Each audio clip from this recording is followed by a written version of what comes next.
Live from the BiffNet Studios World Headquarters in Spring, Texas, it's Barry on Deck, hosted by former ESPN Houston radio host and stand-up comedian Barry Laminack, starring Oliver the Cat. Written by Barry Laminack, produced by Barry Laminack, directed by, you guessed it, Barry Laminack, featuring sports, entertainment, special guests, film sessions, and some drinking.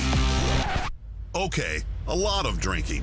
Viewer discretion is advised. And now, here's your host, Barry Laminack. What's up, you damn dirty deckheads? Welcome to Barry on Deck. I am your host, Barry Laminack. Thank you guys for being here. Today is Tuesday,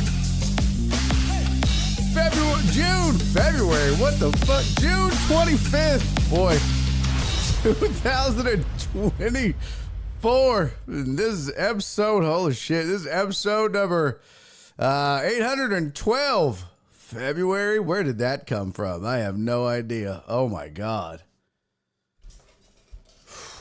That's just a heat stroke moment right there. Jesus Christ. February, my goodness.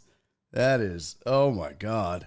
Welcome to the show, welcome to the program. Hey, hello, hi, how you doing? It is a magnificent Tuesday. Yes. In the big city. Welcome in. Another fun-filled Barry on Deck planned for you today. I say that, I don't know. Maybe it's going to be fun. Who knows? We seem to always pull a fun show out of our asses. Whether I have stuff planned or not, we end up having a good time.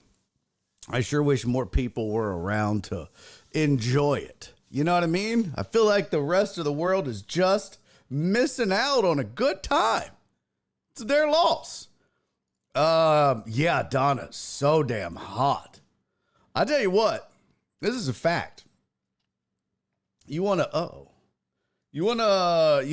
good diet program? What up, FJ? You want a good diet program? Seems like just yesterday was February. It does. You want a good diet program? Work in your yard. Yeah, Keith knows. Keith gets it. Go out and work in your yard in the afternoon, after work, or in the middle of the day. It's whatever. You will lose so much weight. Now, I will say you have to only eat one meal a day, which is what your boy is doing also. This is crooked. There we go. That feels better. No, that might be a little better. 1 meal a day and about, 4 hours in the yard during the hottest part of the day. And you will shed weight. I promise. I lost 2 pounds yesterday. Shit you not. I can prove it. My scale tracks my weight. When I weigh, I stand on it. PB Dubs, what's up, homie? PB Dubs said, that sounds like forced labor. Yeah, my wife is forcing me. What up, Total Dallas? My sweet Donna, how are you? Thank you for checking in on YouTube and Twitter. But my scale tracks my weight. This was yesterday. Let's see if it'll focus there. You see the 624. I weighed 197.8. You see that? 197.8, right? 625. 195.8. 625. That's 1 day later. 195.8. That is 2 pounds, folks. 2 pounds your boy lost in 1 day. The proof is in the pudding right there.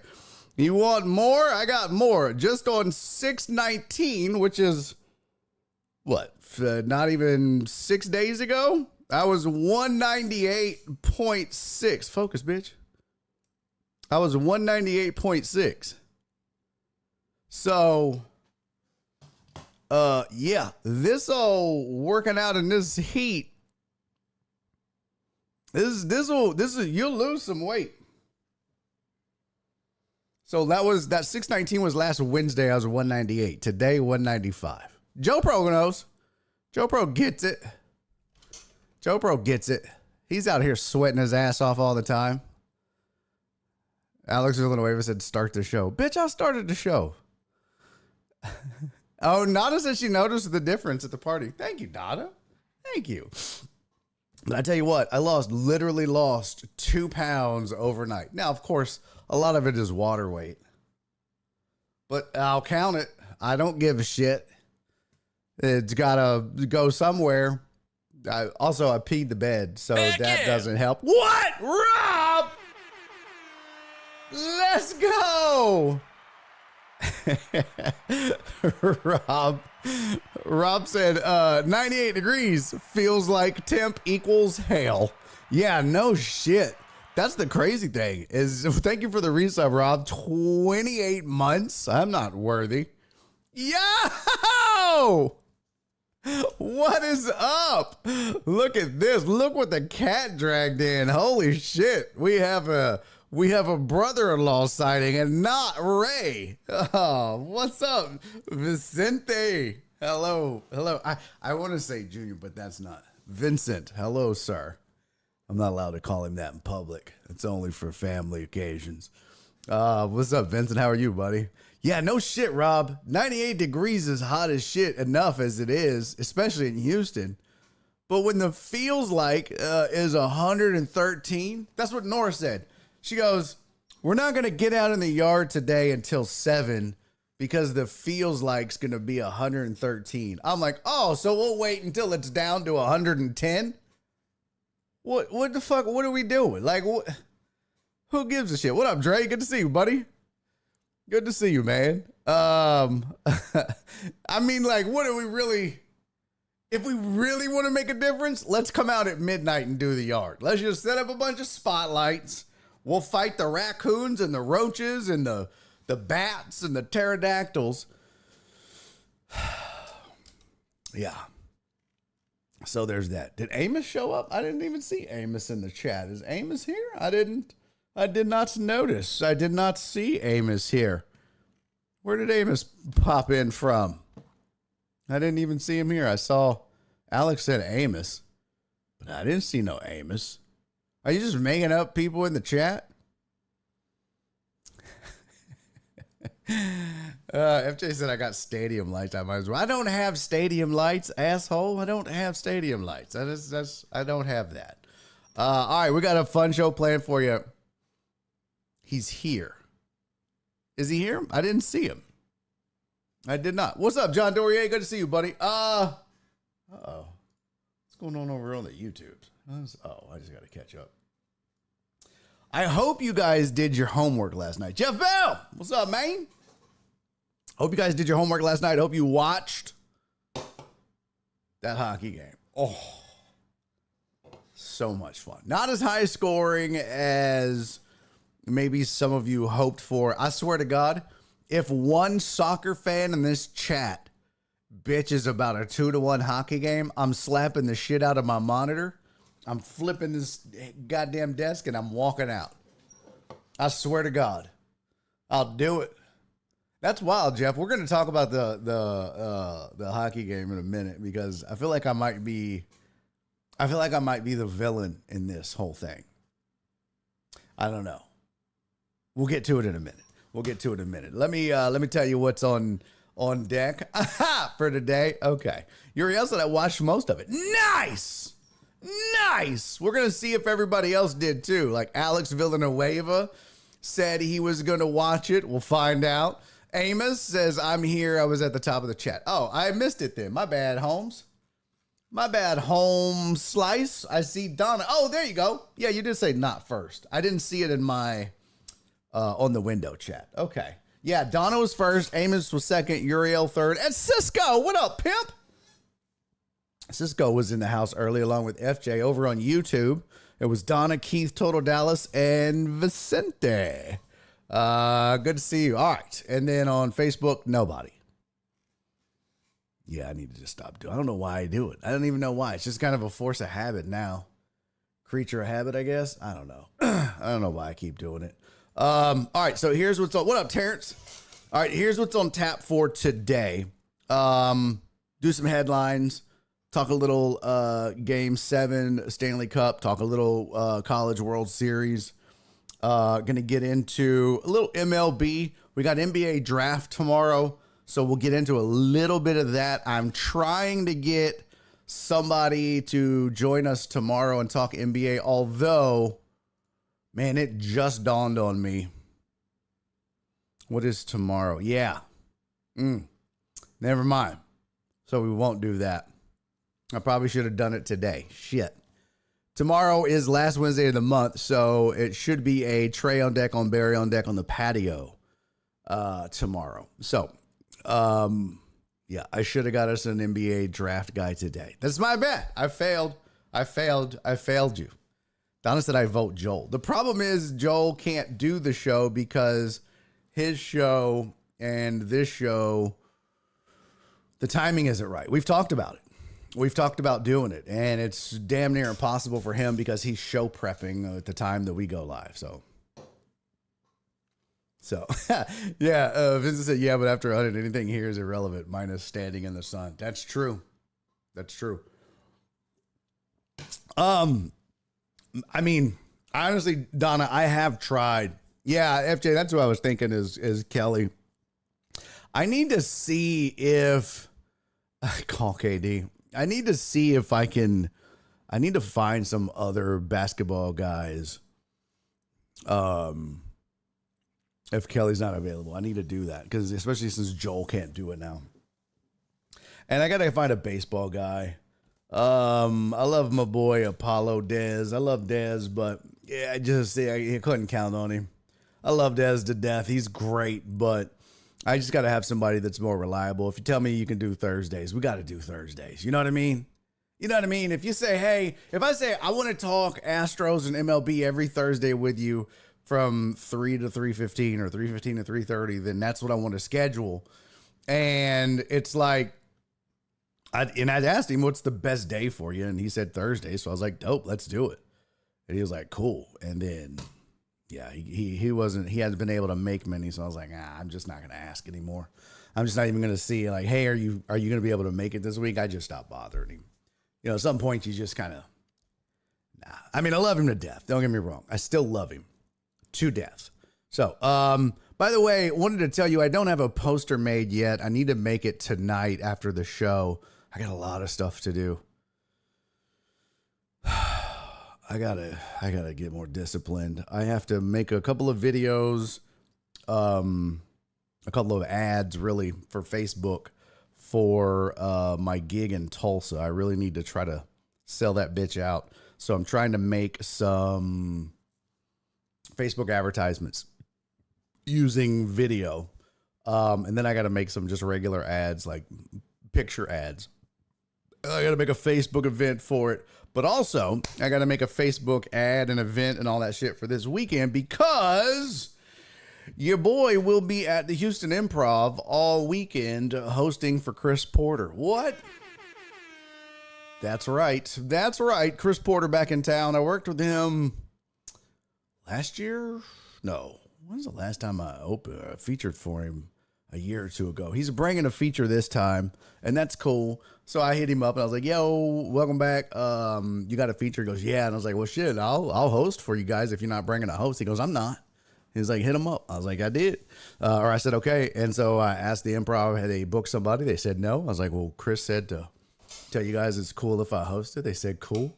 So, yeah, I'll be at the Houston Improv this weekend from, I think it's Thursday, Friday, Saturday. So Thursday night, Friday night, Saturday night, come catch a show because Chris is hilarious. Yeah, he really is, Mark. Mark said Chris is funny as hell. He really is. Great dude, really funny, nice guy, all the compliments in the world. And I wouldn't do that.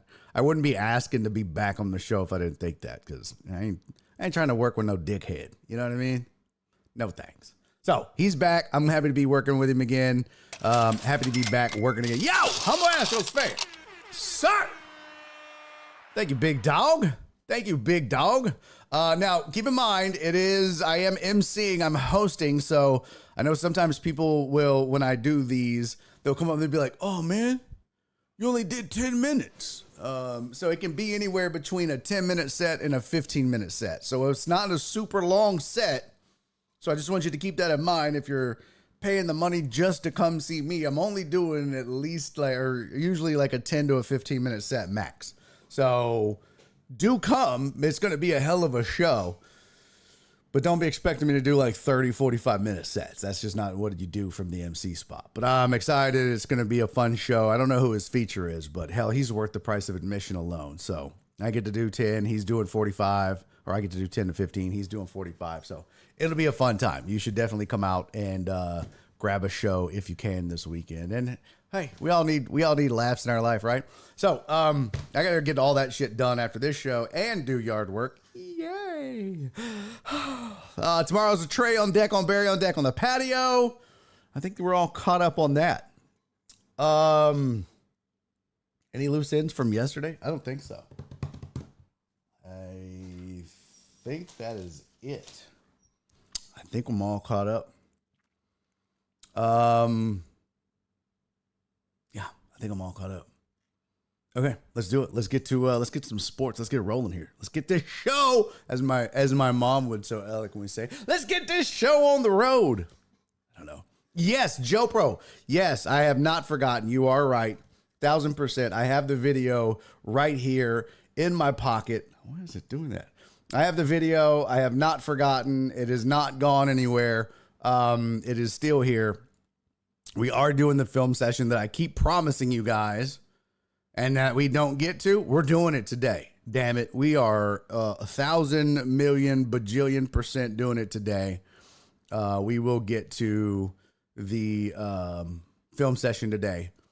And the film session, if you don't know, there was a 3-on-3 fight on a golf course on Father's Day. That's how old this is, by the way. It's like a week old, a little over a week old. Yeah. 3-on-3 fight on Father's Day. And we're going to break it down like we do. So, should be fun. Oh, he's friends with Justin Verlander? Oh. That's cool. I didn't know he was friends with Justin Verlander. Cece said my Twitch on my phone is awful. I see no chats. What can you do for that? Interesting. I don't know, Cece. Try. Oh, she said I just updated it. And you know what? You might have to restart your phone. That might be a thing. How come I don't see D-Mada's chat in here? Oh, that's an old one. Okay, I missed it. But D-Mada had said, are the Astros trading with the Yankees? Let's see. Oh, you know what? Let's do this. It'll be trade rumors. We will hit that up. We'll hit up the whole site and look at various trade rumors coming in here in just a minute. We'll just go over all of them. We'll look through the more relevant ones and see what's good and what's not. But in the meantime, let's just get to our sports headlines.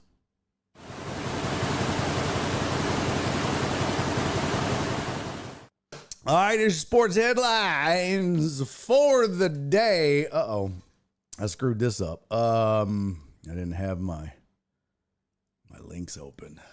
Shit. First one is OG Anunoby has opted out of his contract. When he got traded to the Knicks, he had a player option for, I believe, his 5th year. And he has decided to opt out. Let's see. Yeah, he had signed a 4-year, $72 million deal with the Raptors with a player option for the 5th year. Okay. Yeah. And he has decided to opt out of that. which I think is interesting. I mean, the Knicks have improved significantly, but maybe he thinks he's not going to get the money he wants. I'm not sure what that is. It says the option is worth $19 million. His next contract could easily top 35. That has something to do with it, obviously. So he's obviously going to get paid more. Health is a big question mark. And it's one of those things where you money now versus money later, right? And the 19 now, being injured, versus if he could get 35, which they're saying he could, you're not going to take 19, even though you're banged up. Teams are still going to pay you 35. So you're going to take it. It says he missed 76 games over the past 3 seasons. That's the crazy thing. In the NBA, no one gives a shit. You could miss. I mean, look at guys like, look at the guy in the next slide, Porzingis. That dude is an injury machine, and no one gives a shit. He's always got a job. They don't care. You're going to get paid. So Anunoby's like, okay, screw this $20 million. I can go get more money, and so he's going to. He turns 27. He averaged 14, 4, and 2 last season in 50 games. So we'll see what happens. He will hit the free agent market. Speaking of Porzingis, scheduled to have surgery and miss the Olympics. I didn't get to a story about him during the finals, but I had the slide made and I was going to talk about it, but other things came up, and you know how we get distracted on this show and other bullshit happens, usually of way less importance than other sports stories. But I was thinking about it. I always tell people this is a sports talk and entertainment show. You know what I mean? Like I always tell people this is a sports talk and entertainment show. And sometimes we talk sports and sometimes we entertainment. This is what we do. Lately we've been more talk entertainment than talk sports. Or sports talk, and we've been more but it varies. You know what I mean? It varies. I guess it depends on my mood. It depends on the chat's mood. It depends on a lot of things. And I don't think a ton of people tune into this show for my hard-hitting sports analysis. I think they tune in because they want me to make sports fun. You know? So, but Porzingis had actually played in Game 5 against doctor's wishes. That's how bad the injury was. And they were like, dude, this is not a good idea. And he was like, man, this is Game 5 of the finals. You know, I'm doing this. And I mean, he wasn't a big factor. I think he had like 5 points or something like that. Being in there obviously was a big lift for the team and gives people something that gave the Mavs something to think about or plan for, but obviously wasn't a huge factor in the final game. But he did play nonetheless. And he will now have surgery and is going to miss the Olympics. So there you go. Hey, what up, Jesus? Good to see you, homie. Thanks for popping in and enjoying the show for the day. Rudy Rock! Sanitize, wash hands, social distance. I remember we used to do that every day back in the day during COVID. Sanitize, wash hands, social distance. Back the fuck up.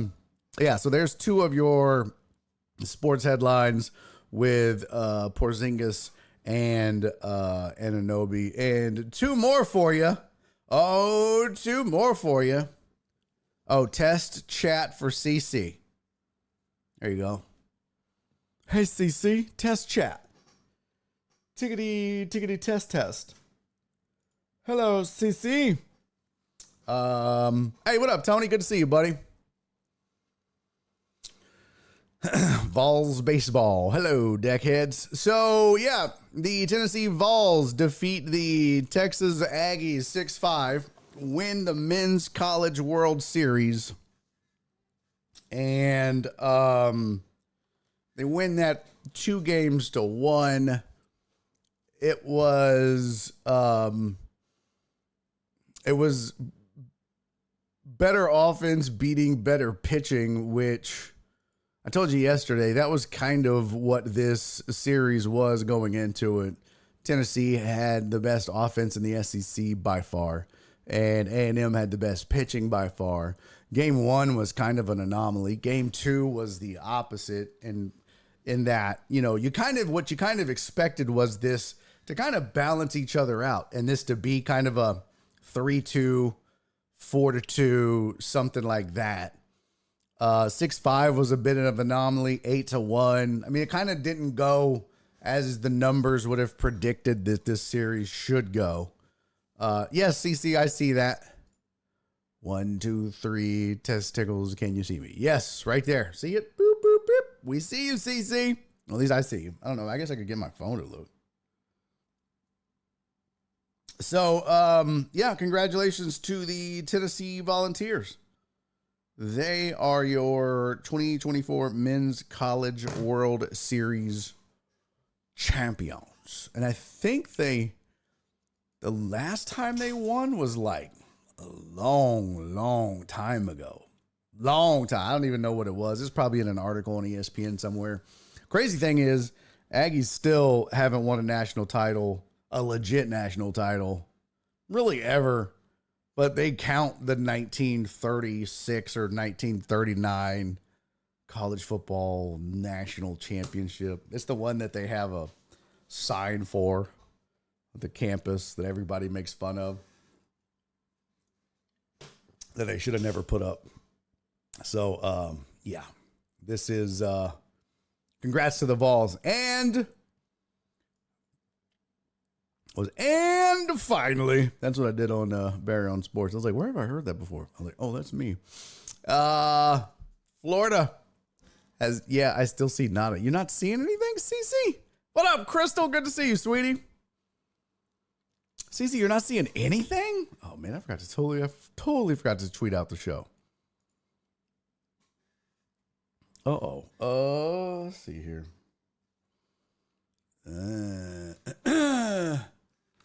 Here, let me just do this.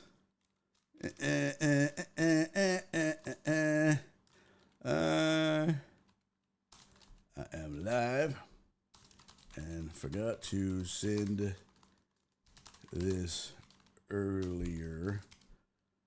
I'm nude. Come see what's hanging out. Nobody's gonna come. Yo, what up, Shock? Good to see you, pimpin'. Okay. Good to see you, man.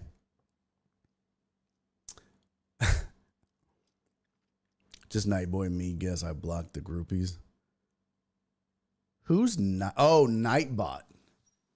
Did something happen to your account, CC? Let me see. Moderator. No, your account looks fine, CC. Let's see.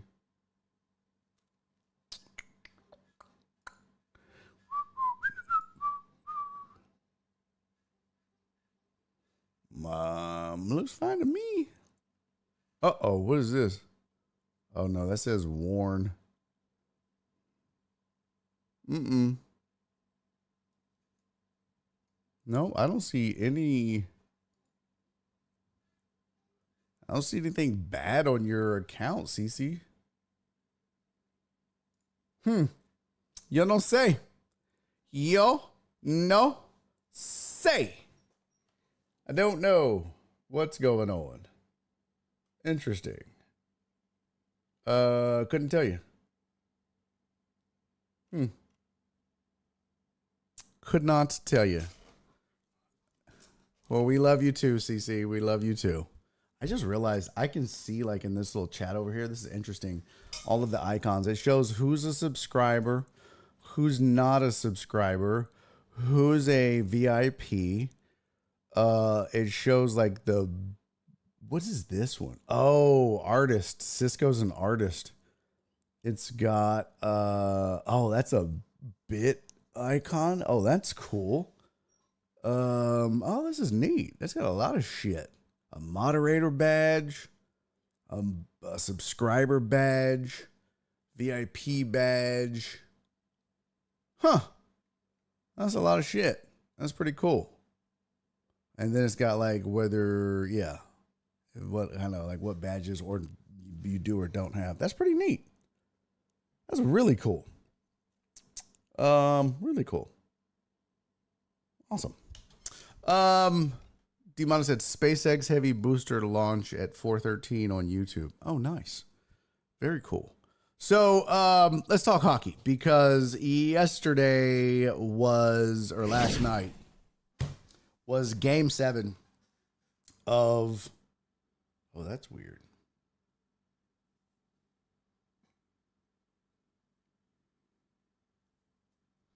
Yeah, Cece, my chat is working and I can see you. I didn't update it though. Game 7 Stanley Cup Finals was last night. Hey, what up, Potch?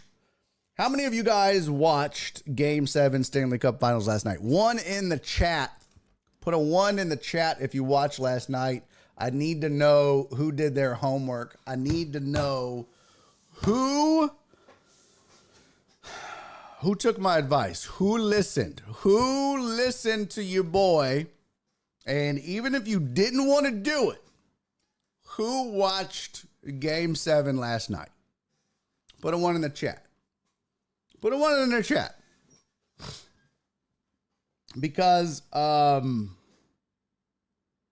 man. Put a 5 if you didn't. Put a 5 in the chat if you did not watch. Put a 1 in the chat if you did. Posh said hockey is always fun. Oh, my God. Oh, my God. D-Mono said I was feeling real. I don't know what that means. D-Mono said 5. Terrence did not. Alex Villanueva, you put a 0.5. Does that mean you kind of watched? You watched half of it? Perry did not. Crystal did not. Uriel watched. That's what I'm talking about. Donna watched plus some College World Series. Good. Let's see. Crystal did not. But we had a lot of people watch. And I'm going to tell you right now. Yeah, Mark said low scoring, but phenomenal game. Total Dallas watched. Eric said I watched about 10 minutes, but then I turned on Copa America. Alex Villanueva said I watched a little. I was feeling really bad last night, so I didn't watch. Oh, that sucks, buddy. I'm sorry, D-Mono. That sucks, man. I'm be honest. I wasn't feeling great myself. Just working in the yards. I'm old. You know what I've realized? I think this is going to sound like a crybaby bullshit. I think because I've sat in this house for so long and can't do shit. Like I don't work out. I don't walk. I don't lift weights. I don't exercise. Once I got outside and started working in the yard, I realized how much strength I've lost. I'm like, oh God, I'm weak now compared to what I used to be. Like, holy shit. Things I used to be able to lift and the strength I had with I'm like, oh God. And getting old doesn't help. But no, the last 3 minutes doesn't count for a 1, Amos. Dr.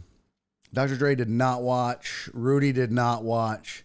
Man, y'all missed. I'm telling you. Gosh, what a waste. If you watch the whole thing, there was really never a lull in this game. There was really never a lull. It was just nonsense because there was when it's this close, you never really get. Nobody ever feels like they have any breathing room to relax. You know what I mean? My cat deleted your comment. Sorry, G. What? Whose comment got deleted? Oh. Chuck Driver Pookie. Here, I'll put it on the screen because I like that. Hockey has replaced the NBA for me now. Bro, hockey is so much fun. TDP, did you just start watching it this year?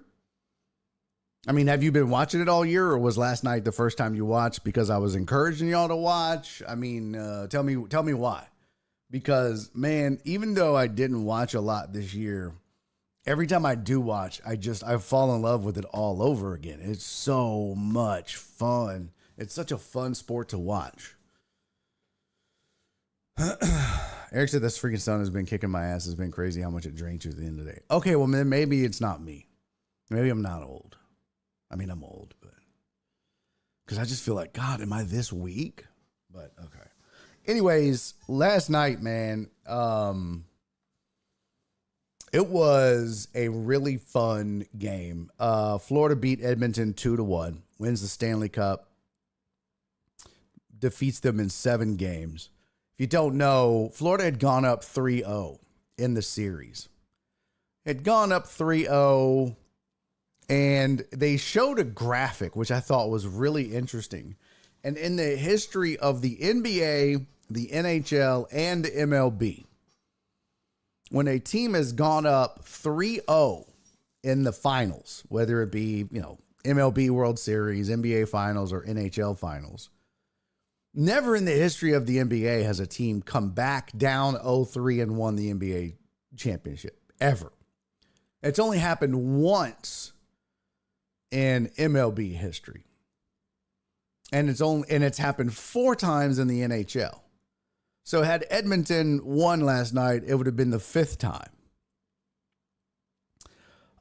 Which is interesting, and it kind of just shows you how volatile hockey can be. And the first goal that was scored last night also shows you a little bit about hockey, in that hockey, don't get me wrong, hockey is a very skilled game. It is very skilled, but there's also a bit of luck involved. And maybe I just don't know enough about the game, but as you watch it, that first goal, I don't remember who scored it. I don't know all the names yet. But as you watched, it was just a deflection. The dude deflected it off his stick.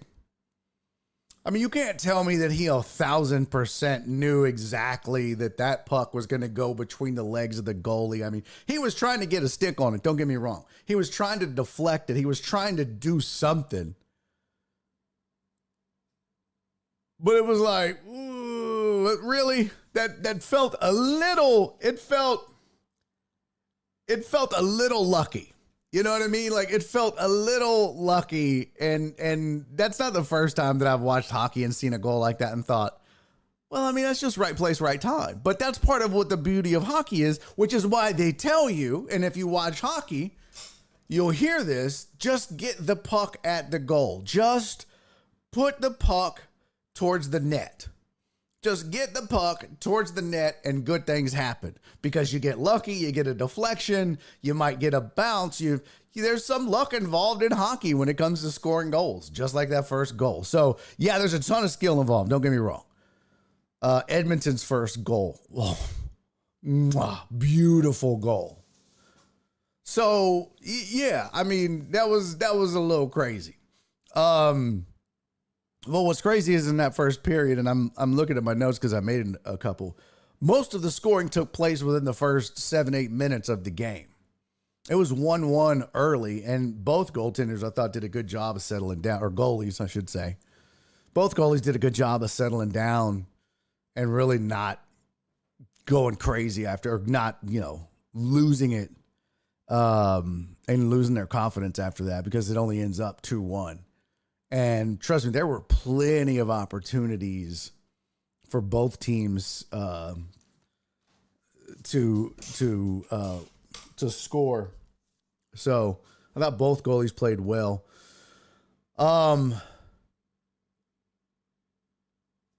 It was the crazy thing is, Florida's goal was, they were on a power play. And for those of you that don't know, like, power play is when you have one more person on the ice than the other team. So if you commit a penalty in hockey, and I'm only explaining this because some of you say you don't know the rules. If you committed a penalty in hockey, your player has to go to the penalty box for a certain amount of minutes. I believe if it's a minor, it's 2 minutes. If it's a major, it's 4, I think it is. So your team, if you if you were penalized, your team has to play without a man. So usually that's called shorthanded. You're playing 4-on-5. The other team is playing with a man advantage or 5-on-4. So that's called a power play. So Florida had a power play, and Florida had been okay during the regular season on power plays. I looked it up. They were like 8th. They had been trash in the postseason. I mean, trash. Edmonton they were 4th in the regular season on power play goals. And I think they were something like 2nd on shorthanded goals. No, I take that back. I don't know what they were. They were up there. But in the postseason, they were like top 2 in both power play and shorthanded goals. Just phenomenal. So Florida, Edmonton kills the penalty only to give up the goal like 5 seconds after the power play. It's crazy. So, yes, pucks and holes, Potch. Pucks and holes. Yes, CC, I was going to say, that was one of my notes. The whole damn game, there was a guy out there named Cece, and you just kept hearing, oh, there's Cece. There goes Cece. I was like, boy, they love them some Cece in this game. This is fantastic. Just kept hearing Cece's name all night long. Mark said he was trying to deflect where it went, but it isn't an exact science. Well, that's what I mean. That's what I said. He meant to put a stick on it, but it was like to get it right between his legs and know that his legs was going to be. Oh, come on. You can't tell me that he knew he was going to be able to go 5-hole because the goalie was going to be right there. There's definitely some luck involved in it for sure. NBC tried it again a few years ago when the ESPN got the contract. Oh. Alex said, what's this over here? Oh, Alex is on YouTube now. Yo, what up, Skiggity Big? There is no other sport where the underdog has a better chance to win. That's true. That's very true. But the crazy thing is there's a goal early, right after a power play from Florida. Florida goes up early, and crowd goes nuts, and you're like, uh-oh, here we go. This is a game 7. This could be it. And then I have it 2:17. Edmonton gets a breakaway, answers right back, and now it's 1-1. And I was like, my God, I love this. This is so much fun. And if you watch, it's just this frenetic pace this whole time. Because you can't like let up. You can't just like calm down. You can't just like chill in a game 7 in hockey. You know what I mean? There's no plays off. There's no minutes off. It was wild. So that was first period. Second period comes out. There was a bad tripping call at one point in the period, which Florida kills the penalty. It was against Florida. The dude fell down, and he's sliding across the ice, and somebody from Edmonton trips over him. And they call a tripping penalty, which puts Florida at a disadvantage, obviously. And it was a bad penalty call, apparently. I don't know. But they said it was a bad penalty call. But Florida kills the penalty, does a good job of not giving up a goal. Because, again, I brought it up earlier because of this. Edmonton was really good at power play goals. I don't know why I'm doing this to you. I actually made this for you guys. Edmonton was really good at power play goals all year, and especially in the playoffs. They were good shorthanded and good on the power play. So that was a big deal for that penalty to be called, because it shouldn't have been called, number one, and number two, given Edmonton a man advantage tied in the second period was normally in the previous 3 games at least spell bad news for the Panthers. But they do a good job. They kill it, and they're able to escape and then score right after, or not too far after that. They keep their composure and score. They go up 2-1, which would ultimately end up being the deciding goal. And I thought there was one other critical play, and it was right at the end. And again, I don't know a ton about hockey, but I know enough. I know Connor McDavid is really, really good.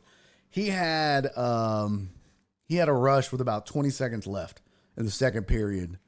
It was basically 1-on-1, and I don't know who it was. I forget the dude's name. I'd have to look it up. It was like Eklund or some shit like that. Hold on, I can find his name out. I want to get his name right. NHL. Oh, no, that's wrong.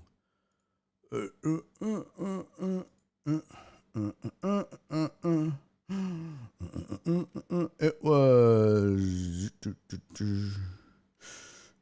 Ekblad? Yeah, Ekblad, whoever that is. He's 1-on-1 with Connor McDavid. That ain't easy. McDavid's on the rush, and he stops him. He kind of pokes the puck away as the period is coming to an end. It's like 20 seconds left. And that's a big deal because, you know, if you let McDavid get free right there and score, now you're going into the third period and Florida's going to be tight and Edmonton's not. And instead, he pokes the puck away. No harm, no foul. They end up getting like a icing call, and then nothing happens. And then they just play good hockey in the third period, and that's it. Panthers win. It was a fun hockey game, man. It wasn't high scoring, but it was frenetic, fast paced, a lot of hitting. Didn't get too chippy once or twice, nothing major. Couple of high sticks, which usually ends up starting fights, but not in Game 7 of the Stanley Cup Final. So you had a couple of high sticking calls. I think both against Edmonton, if I'm not mistaken. But yeah. Here are the penalties right here. Yeah. Both high stickings were against Edmonton, and then you had a tripping against Matthew Tkachuk. Yeah, in the second period. So, and that was the penalty minutes that you see there. And I think the way they do the high sticking, and correct me if I'm wrong, Mark, Skiggity Big, you guys would know this. Jeff Bell, you guys would know this better than me. What up, Ian? Excuse me. If a high stick doesn't draw blood, it's a minor, right? But if you high stick and it draws blood, is it a major penalty? Because that's what they said on the thing. They're looking for blood. He's trying to find blood, and they look, and they're like, oh, he's not bleeding. It's a minor penalty. Is that true? I was like, what? Is that true? Is that the rule? Like you look for blood? It's like, oh, you're not bleeding, pussy. Get out of here. That's a minor penalty. This is why this is such a great sport. They're all saying yes in the chat. Oh my God. That is amazing. Could you imagine? Why can we not get this in all of the sports? Holy shit. We need this in baseball. We need this in basketball. We need this in football. We need blood or injury or pass interference. Are you bleeding? Okay, well then it's just 5 yards. Oh, you got hit by a pitch. Did it break something or are you bleeding? Oh, well then you don't get a base. That's just a ball. It's amazing. Oh my God, that's so fantastic. Oh, it's just now, Mark, you might as well be talking Russian for all I know. Mark's like, the first high sticking should have been a cross check above the shoulders. Okay, well, I don't even know what the fuck cross check is, okay? I know what a high stick is. It's when the stick is high. I know you can't hit somebody in the face with a stick. That's all I know what high sticking is. I mean, we can look up the rules. But that shit, that was amazed at that. Because he was like, when the second one, I think it was when the second one occurred. When Evan Bouchard was hit with the high sticking, they said, whoever the dude is, Etu Lusterinen or whatever, they were like, oh, he's looking for blood. He's really trying to find blood. And he was too, boy. He was like, I thought for a minute he was going to be like, oh, there it is. I found it. He knocked my tooth out, right? And he was. I mean, he was hunting blood. And they were like, oh, he's not bleeding. It's just a minor. But he really was looking for blood so it would be a major. I was like, is that how this works? That is amazing. I think that's hilarious. If you don't draw blood, it's That's fantastic. I fucking love you, hockey. I love you so much. I mean, that is, wow. How do you not like that? If you're a sports fan, how do you not like that? Oh, that's a good one, Jeff Bell. You get hit by a pitch. If you're bleeding, second base. No, you don't go to first. You go to second. Yeah. God, I love it. I love it. Yeah, that's funny. Hockey is the opposite of soccer when it comes to no shit, right? Yo, what up, Alex? Why'd you switch back? Alex said, okay, I'm back in the Twitch sphere. What happened? See, I told you, Perry. Perry's like, wow, that's interesting. I'm telling y'all, man, if you're really missing out if you're not giving hockey a chance. And I'll be by the way, can we all just stop and pause and appreciate the graphic that your boy spent time making for this? Huh? This is the first time in the history of this show your boy's ever made a graphic for hockey. Custom. I worked on this. What are we talking about? What? Custom. What? I ain't never made a hockey graphic in my life. I was like, let me make something special for this. I'm trying to be encouraging of hockey. But I'm telling you, man, nope, stop. Wrong button. Oh shit. What the fuck was that?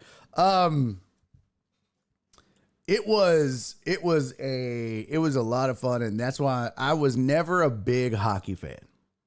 I was never a fan of hockey, just like soccer. I mean, I didn't grow up watching either sport. So I was never one to give the sport a chance. I had gone to a hockey game live a couple of times here in Houston. I want to say I think I went once, a couple times just because somebody I knew had tickets to an Arrows game. And then a couple times with ESPN radio. And live, obviously, it'll change your mind. If you go watch live hockey, it'll change your perspective. It is definitely a sport that you really appreciate once you watch it live versus on TV. Baseball's cool. Football's cool. Basketball, yeah. But if you go watch a hockey game live, there's nothing like it. And if you have a chance to sit up next to the glass, at least once in your life, do it. Just do it. You've got to. It's amazing. Oh, yeah, that's true, Skiggity Big.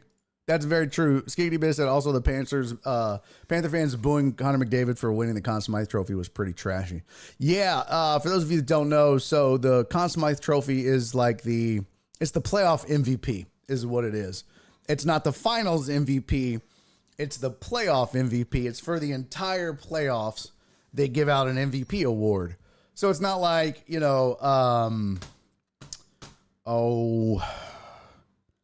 what's his name? Shit.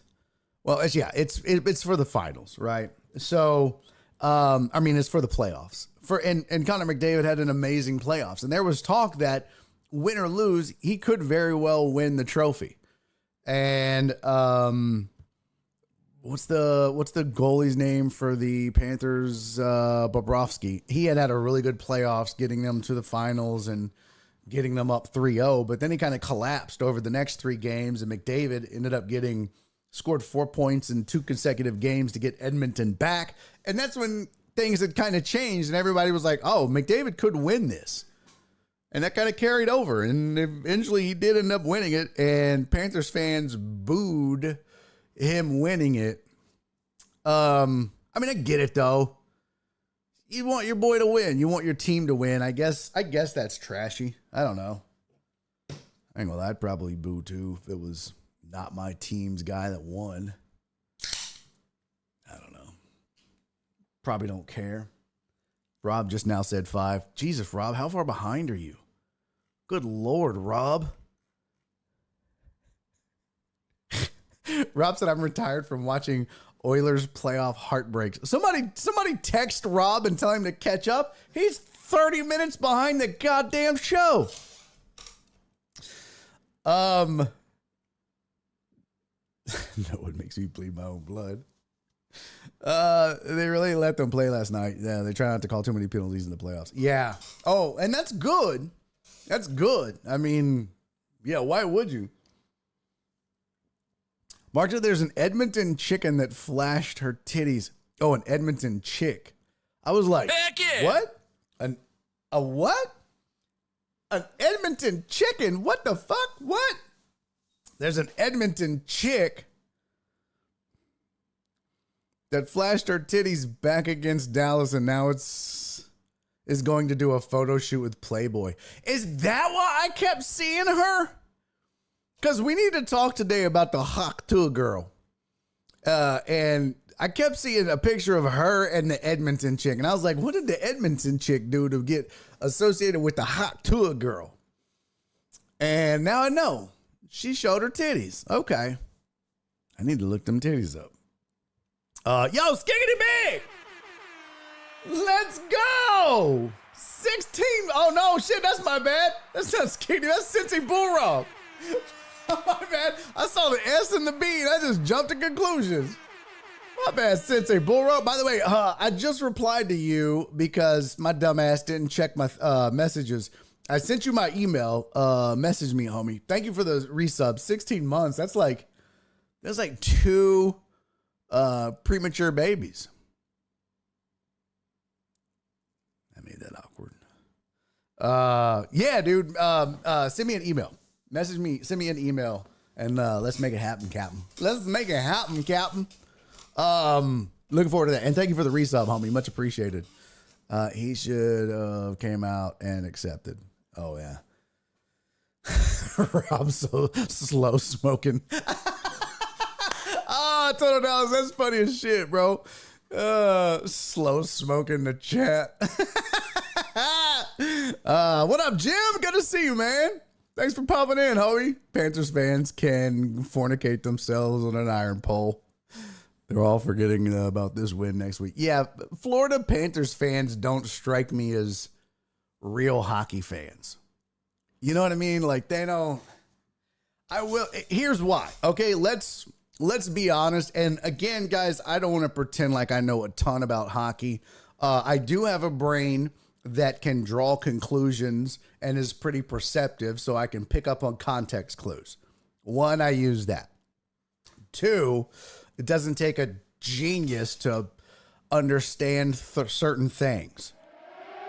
What is happening right now? Let's go! Let's go! Booker Chew, what's up? What is happening, Booker Chew? Welcome in, Raiders, welcome in. Yo, what's up, Booker Chew? Thank you for the raid, man. Shut up, Alex. I don't confuse everybody. Just shut up, Alex. Booker Chew, thank you for the raid, man. Welcome in to you and the Raiders, man. Thank you. Hope you had a good stream. What was the show about today, man? What were y'all streaming about? Was it fun? Look, I told Dallas Booker Chew greater than Booker Eli. Hell yeah. Although Booker Eli was good.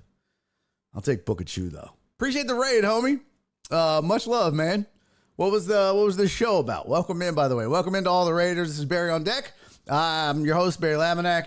This is my little corner of Twitch, sports talk and entertainment show. We do this 4 days a week, 2 p.m. to 5 p.m. Shut up, chat. Time to 2:20-ish to 5 p.m. I'm usually late. They won't let me forget it. We do a lot of cursing, a lot of drinking. And, yeah, welcome in. You guys are family now. Just, make yourselves at home. The kitchen's down the hall on the right. Bathrooms are on the left. Please don't do blow in the bathrooms. No hookers after 9. Make yourselves at home. Welcome in. We talked about Dinger Tuesday and MLB. Nice. We are talking hockey and girl titties. Perry nailed it. Yeah, we were talking NHL Game 7 Stanley Cup Finals. And then we were kind of veering off into Edmonton Oilers girl showing her titties, and I hadn't seen them yet. And, yeah, That's where we were headed. That's the road we were headed down. Because I didn't know who she was. I kept seeing a picture of her next to the Hauk Tuah girl. I feel like that's how you have to say it, by the way. I don't think you can just say Hauk Tuah. I think you have to actually, you have to put your foot in it. You have to Hauk Tuah girl. So, they all looking like, what? I don't know what that means. So, yes. Back to the Florida hockey fans before I get distracted. We were talking about hockey. And to Jim's point about Florida hockey fans, they're 100% bandwagon fans for two reasons, Jim. One, people in Florida didn't grow up with hockey. Just like me. I didn't grow up with hockey. That's why I never watched. This is why I'm not a fan. I don't have a team. I didn't grow up as a hockey fan. We just don't have that in Houston. That's not a thing in Florida. So the people that do love hockey are transplants. They're all old geezers. They're all blue hairs that moved from the East Coast down to Florida. So they already have an allegiance to another team. They already love the Islanders or the Devils or maybe the Flyers or the Rangers or whoever, the Penguins. They have a team, I promise you. But they have retired and moved to Florida. But now they're Panthers fans because they live down there and the Panthers are good and relevant. It's bullshit. There's nobody in Florida, there's no Florida Panther fan that grew up a hockey fan. It's horseshit. So you're right. It's 100%. It's 100% bandwagon fans. 100%. So, blah, blah. What does it say? 2 words. Snowbirds. Yeah, that's exactly right. That's exactly right. Cisco said AJ Hauk Tuah Tagovailoa trade. Oh, nice. That's well done. That's well done. Perry said I'm definitely a bandwagon Astros fan by that logic. Yeah, but Perry, you grew up around baseball, right?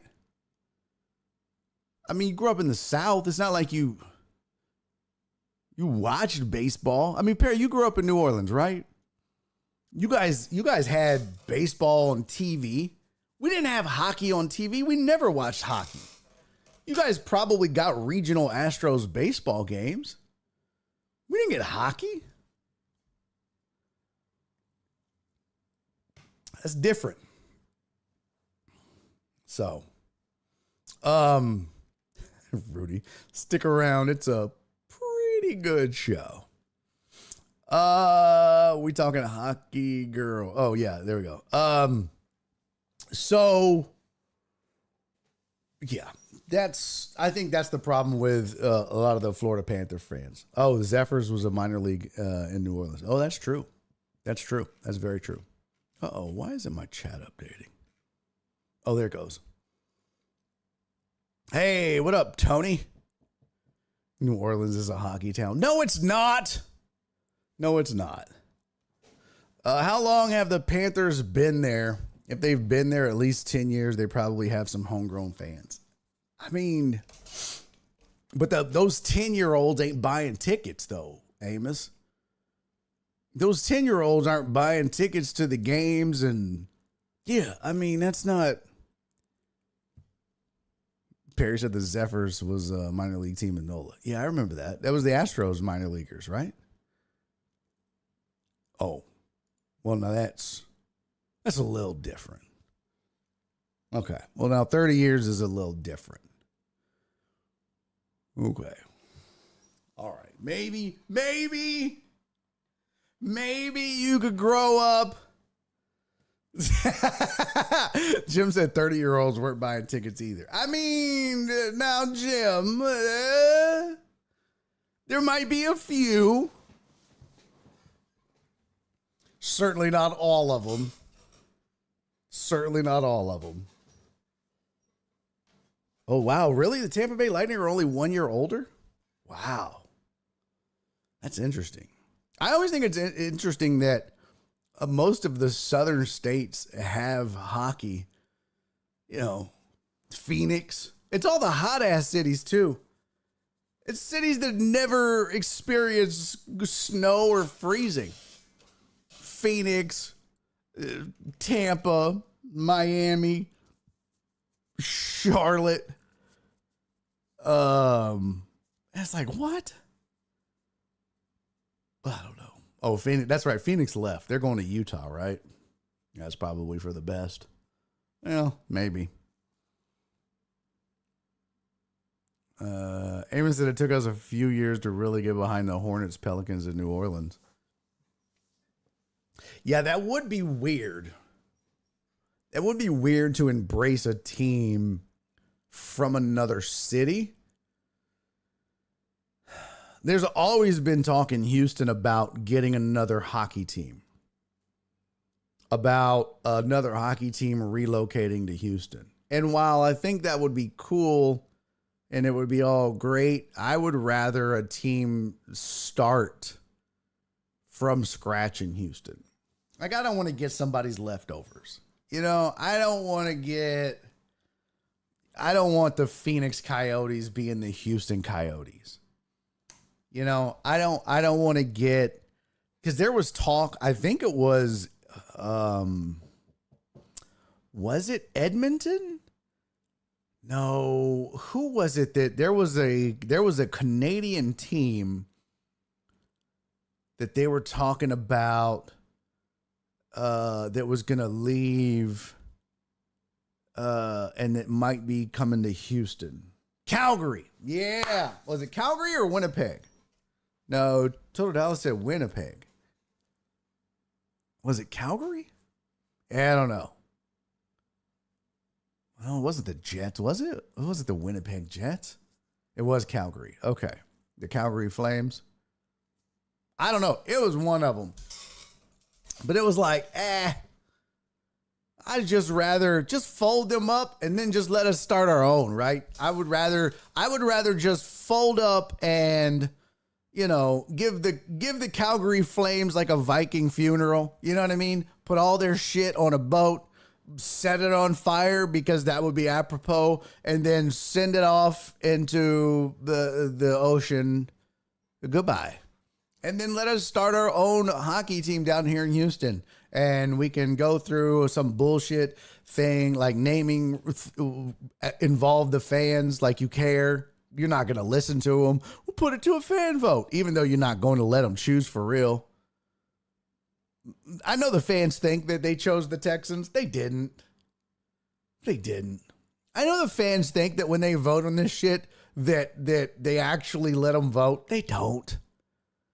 No fan base in the history of fan base voting has ever actually chosen the name. I just want them to know that. Like, the teams know this is what we're going to call the team. We're going to open it up and then we're going to say, oh, you guys picked this name. No, they didn't. First of all, they give you the 5 names and let you pick. They've already picked. This is just like American Idol. They know who's going to win. They know. They just give you a bunch of trash and draw it out because they have to fill a certain amount of weeks. That's how we wind up with Bodie McBoatface. No, because otherwise our hockey team would be called the Houston Humidity. I swear to God. No one would want to play the Houston Humidity. And no one would want to wear that hat or sweater or kit or whatever you call it in hockey. A sweater?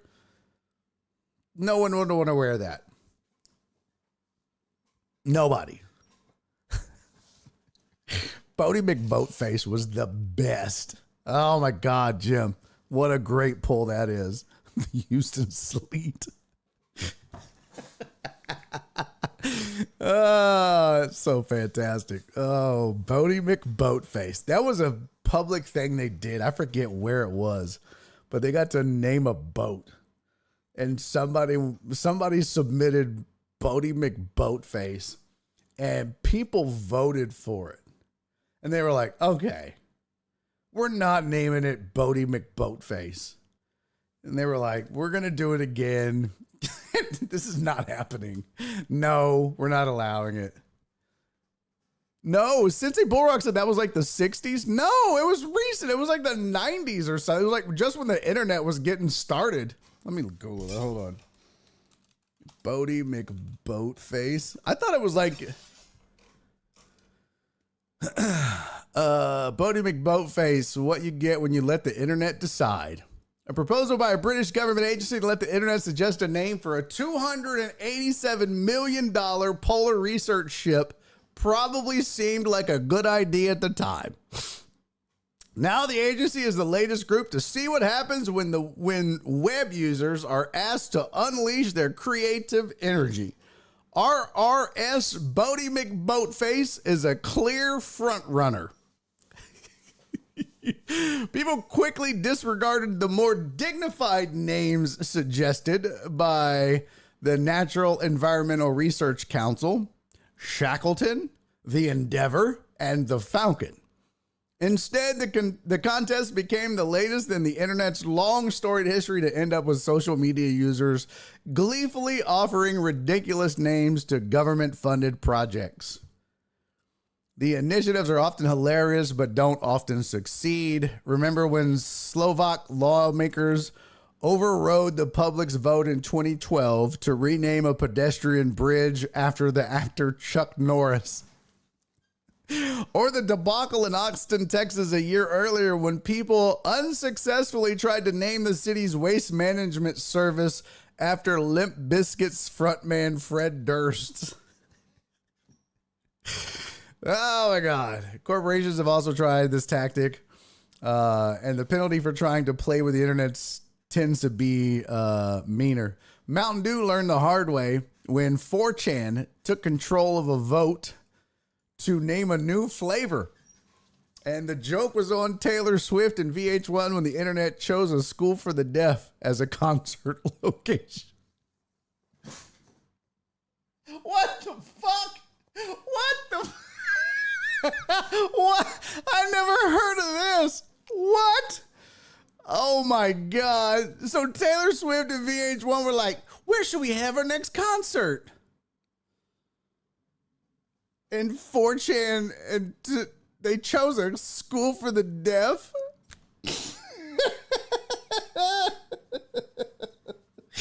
God, I love the internet. Oh my God. We have James Hand, a public relations professional and former BBC employee, to thank or blame for the latest episode. Mr. Hand became a bit of an overnight sensation when he submitted the name Bodie McBoatface after seeing reports of the competition last week. Then he watched his creation spin completely out of control. The storm that has been created has got legs of its own. Mr. Hand told the BBC on Monday and added that he submitted Bodie McBoatface in another competition. The research let's see, where's the vote? Research Council would not comment on whether it would override the internet suggestion, but a spokeswoman said in an email that the group was delighted by the enthusiasm and creativity. We've had thousands of suggestions made on the website. Many of them reflect the importance of the ship's scientific role, except one. Fuck that guy. No, it doesn't say that. We're pleased that people are embracing the idea in a spirit of fun. Sure they are, says the article. Poll closes April 16. Oh, God. If they can ever get the crashed polling website back online. That's hilarious. Hilarious. Bodie McBoatface. Oh, my God. Oh, shit. Oh, shit. This is hilarious. Here is... Let's see. Mountain Dew naming campaign hijacked by the infamous board 4chan. Oh my God. So, well, we've got to go over this. Well, way to go, Jim. You just derailed the whole damn show. Hope you're happy. I hope you're happy, Jim. This is hilarious. So this is the Mountain Dew...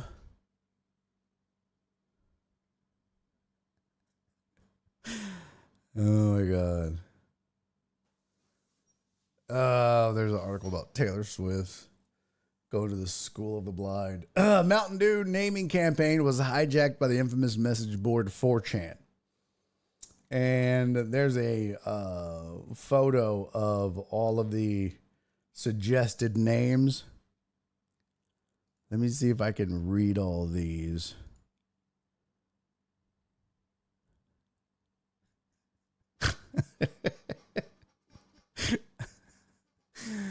Okay, this is terrible, but I'm going to read these. So this is what 4chan hijacked and got them up to. Number 1 was Hitler did nothing wrong. Jesus Christ. Number 2 was gushing granny. Number 3 was gushing granny with no G. Number 4 was fapple. Fapple. Are you shitting me? Why sure could go for a fapple right about now. Number 5 was Granny's Squirt. Boy, man, this Granny's Squirt tastes delicious. Number 6 was Tempest. Number 7 was Gushing Granny. Number 8 was Gushing Grannies. Number 9 was Diabetes. Jesus. And oh wait, hold on. I'm sorry. Number 9 was diabetes. Diabetes.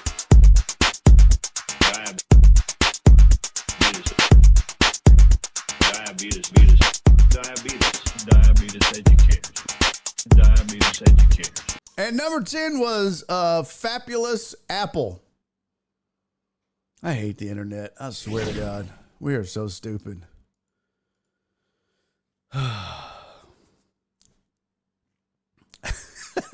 Perry said, wasn't we talking about titties? Yes. And then Jim comes in, drops Bodie McBoatface, and off we go. All right, we'll get back to titties. Let's go. Let's get back to it. That's enough clowning around. That's enough. Let's just go say ADHD at its finest. Hey, that was fun. All right.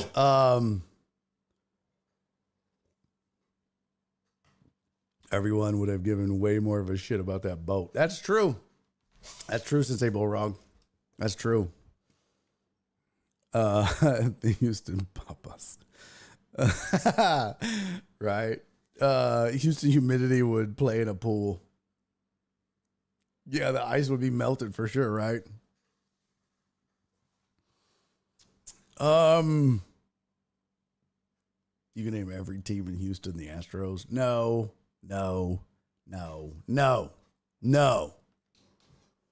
All right, Dave. Yeah, Dave said film sesh. Yeah, we do got to get to the film sesh, and I still want to talk about this Hauk Tuah and spit on that thing. Can we talk about her for a second? Do we have time? I mean, I don't know why I'm asking. Of course we have time. Donna said, "How about a film sesh?" Yeah, we do need to do the film sesh. I know. I really want to talk about this chick, this Hauk Tuah. I need to get the video. Does everybody know what I'm talking about?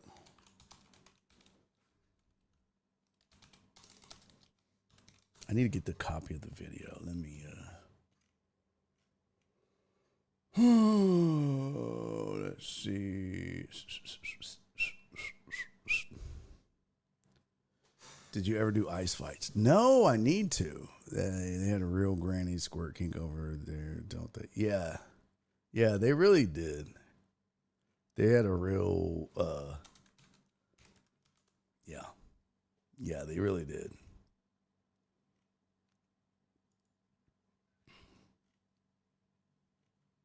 Let me see.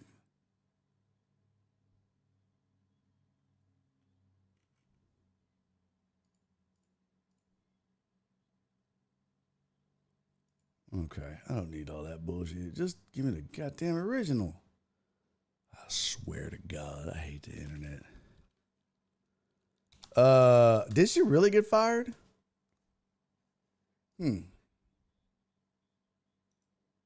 here we go. Okay.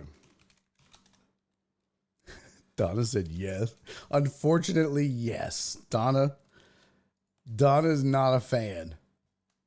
I mean, I'm not surprised. Donna's not a fan. Let's see. Hold on. Download, save video as. The way she said it. You get me? Okay. Did I get it? No shit. I don't think I got it. All right, I do have the film sesh though. Donna said it was tacky as hell. Yeah, well, yeah, that's part of what we need to talk about.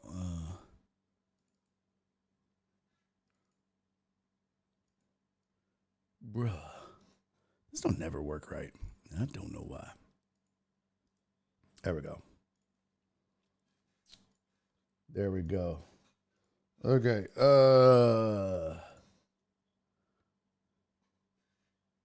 What the fuck? Oh, there we go. Okay, that's way too much. All right. She's got merch now. Yeah, that's the problem. All right, so I'm gonna play the video. Let's do the film sesh first. We'll get to her. I mean, we're kind of on it already. What's Cece say? I heard she's never really bobbed one. Cece, ice fights would be more Houston than actual hockey. That's true.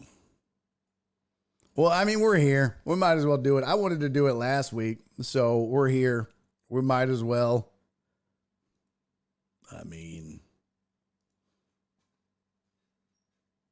we're going to do the film sesh, though. I promise. But I just want to talk about this real quick. I'm not going to belabor the point. I just have a few talking points about this. We haven't talked about it on this show yet. And it's only the biggest pop culture topic in America, so we have to talk about it. For those of you that don't know what we are talking about, there's a bunch of extra shit on this. I don't need the whole thing, but this is what we're talking about. So she's called the Hauk Tuah girl. Shut up, Tilda Dallas. And she went viral, and she has broken the internet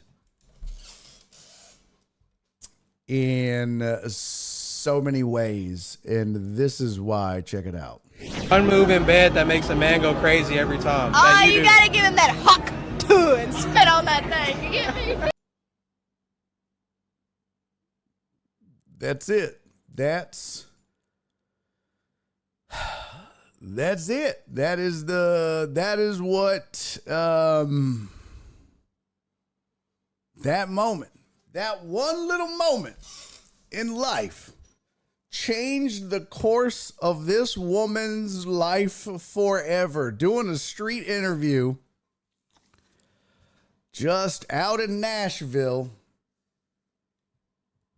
Cece, you're so disgusting. You are so disgusting. Cece said, I heard she's bulimic and has no gag reflex. Cece, I would expect that from some of the men in the chat, okay? Not you, Cece. Not you, not this way. Not this way. That's disgusting. You're grossing out Donna. Jesus, Cece. Okay. I mean, first reaction was, I mean, she's kind of cute. Second reaction was, is she a lesbian? Because, then first reaction was every dude's reaction, guarantee you. Cece said, I'm back at work today and I'm angry. I guarantee you, every dude, one in the chat if you're a dude, if you immediately tried to Google and find her IG handle. One in the chat. No lies, no lies, no lies. I'm even going to participate. One in the chat if you tried to find her IG handle right away. No, don't lie. No lies. My boy Terrence. Thank you, brother. Cece put away in the chat. I love you, Cece. Oh my God. I did. I'm right away. I'm like, hey, who's the Hauk Tuah girl? What's her? I need to find the IG. What? I'm looking. We all looked. Cisco, you're a goddamn lie. You're a goddamn lie, Cisco. I looked. I ain't gonna lie. I was out hunting. I looked. So she did this interview, and then Tony said I didn't look. Todd said I'm still looking for her. Oh, she shut that shit down, bro. She shut that shit down.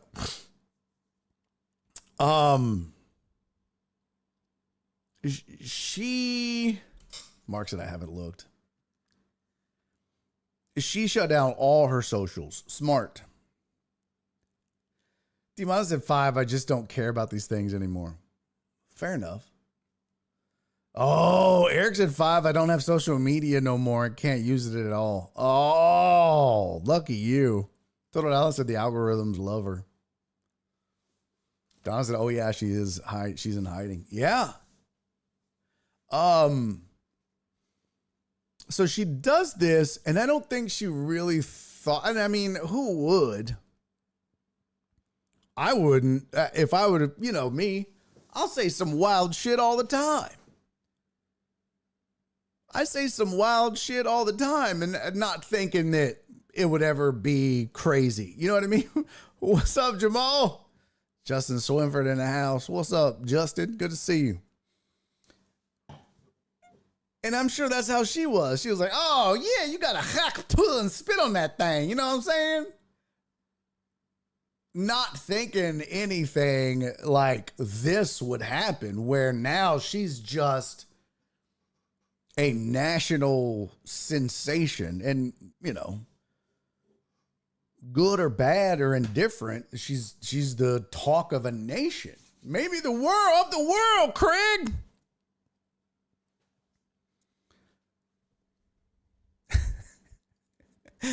Skinny big. They say this perfect woman doesn't exist. And I think there's a lot of things to learn here. Okay. I think first of all, with a lot of dudes were like,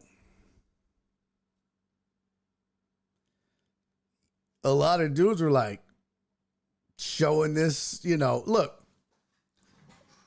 a lot of us with our wives or girlfriends or significant others, she sends you videos, you send her videos, you know what I mean? Like, oh, look, this is a little cat. And, oh, I found this is 2 kittens playing with a ball of yarn. And, oh, look at this is a dog jumping in a pile of leaves. And then as a dude, you're like, oh, this is a teachable moment. You're damn right. I mean, it's one of those, like, the more you know moments.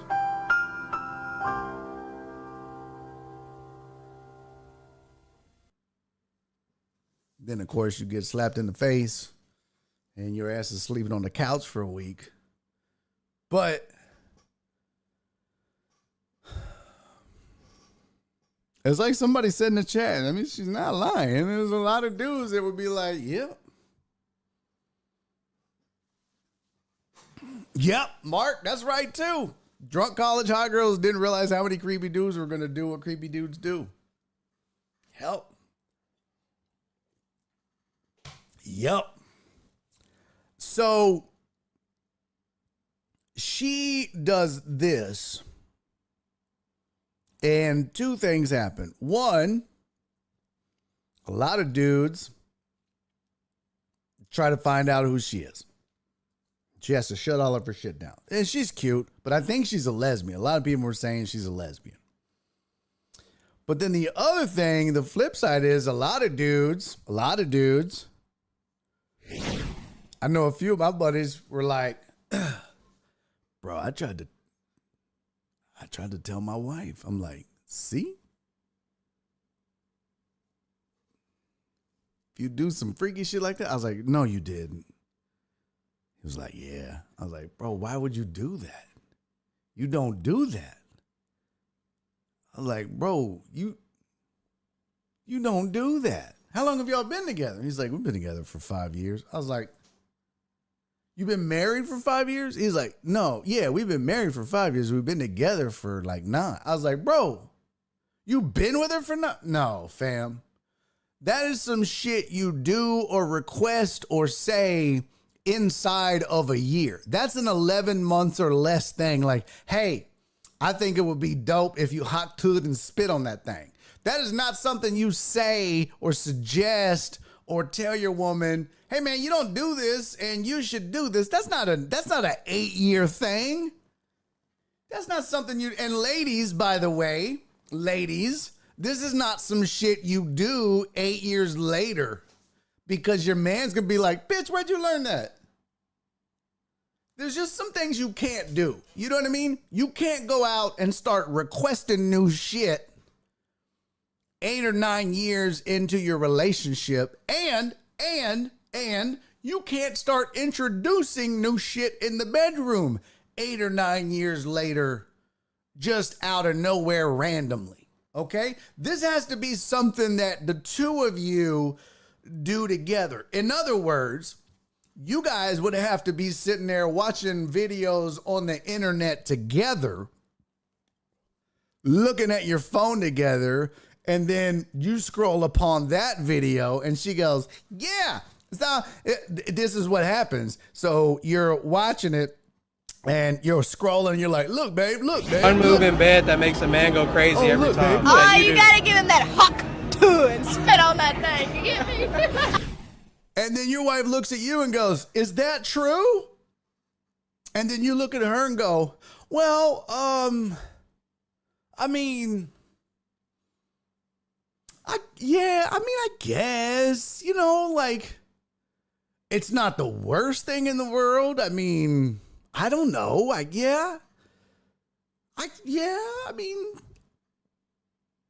it would be kind of cool if we, yeah, you want to try it? I mean, I would be, if you wanted, I would do it. If you wanted to do it, I would let you do it. I think that would be kind of cool, I guess. Yeah. That's how you ease into it. And then your girl's like, oh, because see, this is the other thing too. Sometimes girls do want to be freaky. They just don't want to come out and look freaky. So she don't give a fuck. She wants to be freaky. But some girls want to do that stuff. They just don't want to appear like they want to do that stuff. So they don't want to be like, hey, I want to do that. I want to Hauk Tuah and spit on that thing. But they hear that and they're like, oh, but I don't want to come across as a freak like that, but I want to try that. So they got to be like, ugh, do you like that? And in their minds, they're like, I want to do that so bad. So you got to give them permission without being like, oh, you're a dirty hoe freak. This is a teaching moment. This is a learning moment for both of y'all. But not like my buddy's old stupid ass. See, bitch, why don't you do this? Bro, what? What are you doing, man?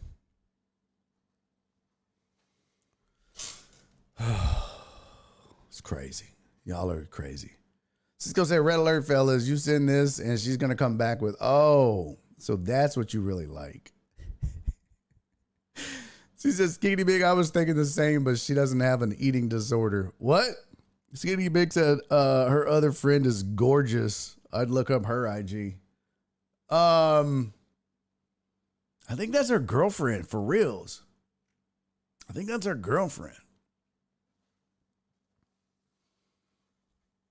Let's see. Of course, she was Lydia, Mr. Professional Journalist, kind of set her up. A little bit, total Dallas. Oh, yeah, Ty said we like cute accents. That's, yeah. Let's see. Got to be a lady in the streets, even if you're a freak in the sheets. No, very true. Very true, total Dallas.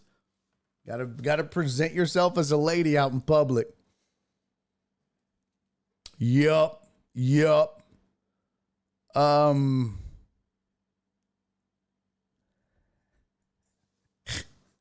Amos and I'm from the Superhead era. What she did was light.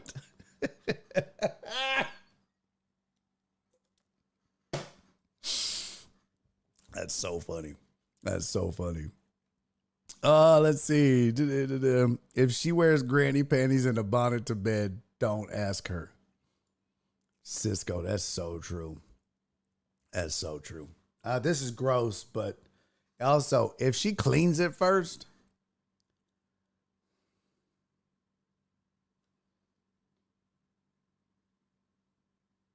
Don't ask her. She's not going to do it. If she's like, if she inspects it first, if she's like,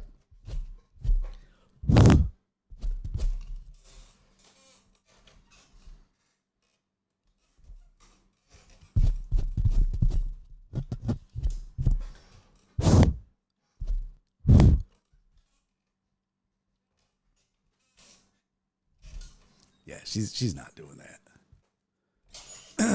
I told her, I said, meanwhile, the Freaknik doc is available on Netflix. There you go. There you go. B. Anderson is her IG out there in public now. No, I don't think so. I don't know. Justin says sex ed with Barry is my favorite class. Hey, I'm a teacher, man. Eric said I would be getting a divorce right now. Can't ask for that after 13 years. Yeah, exactly. You can't ask for that after 8. Cece said my mama's calling. She must sense that I'm sinning. Yeah, exactly, Cece. Sinner. So the other side of this, okay? So there's the whole, don't bring this up to your woman the wrong way. Don't be like, see, bitch, why don't you do this? Don't do that. Don't do that. And ladies, don't be like, I want to do this. Because then your man's like, what? Oh, freaky ass, what? You have to ease yourselves into this. 1, unless you're in a new relationship. And 2, I feel bad for her because there's a bunch of dudes that are probably sliding into her DMs, making her life miserable, stalking her. It's one thing to go to the profile and be like, all right, she's cute. Yep, she's a freak. And then just move on. But there's dudes that take it to a whole new level. My thing is, and see, Donna, that's what I'm going to get to because that's what I posted on my Facebook. And I'm actually going to write a bit about this. And some of it's going to be what I just said to y'all. But who my heart really breaks for is her dad. I mean, you think about this. That's somebody's daughter. That's somebody's baby girl. That's somebody's little pumpkin. That's somebody's little angel. That's somebody's little princess who now all they envision in their mind when they close their eyes is her just going right before she out. That's all they can envision. They just can't get that. They just can't erase that. Like, oh my God, my daughter, Hauk Tuah, and spits on that thing. She just gave blowjob lessons to an entire nation. I am the father of the queen of the BJs. What the fuck? I didn't sign up for this. Not my baby girl. Not my princess. Oh my God. And I want you guys to honestly think about this. Every man in here that has a daughter, that could be your daughter. That could be your daughter.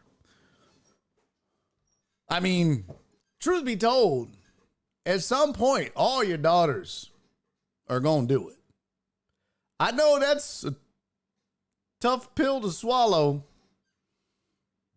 And no, that's not a vision you want to see. But if they hadn't done it already, they're going to do it.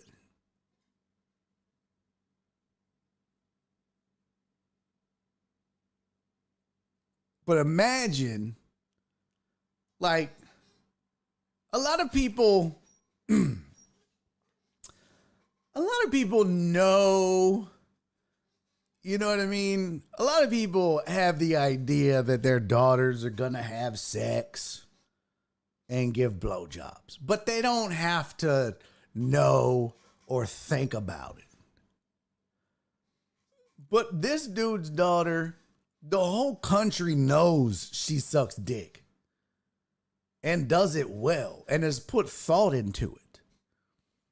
That's his baby girl. Can you imagine what Thanksgiving is going to be like? Can you imagine?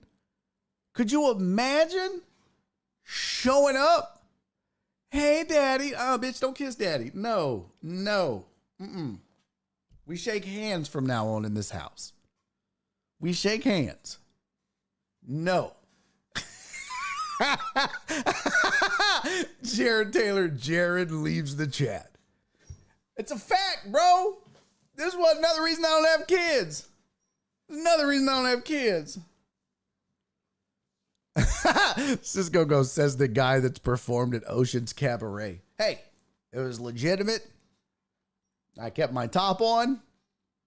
And I think I left without crabs.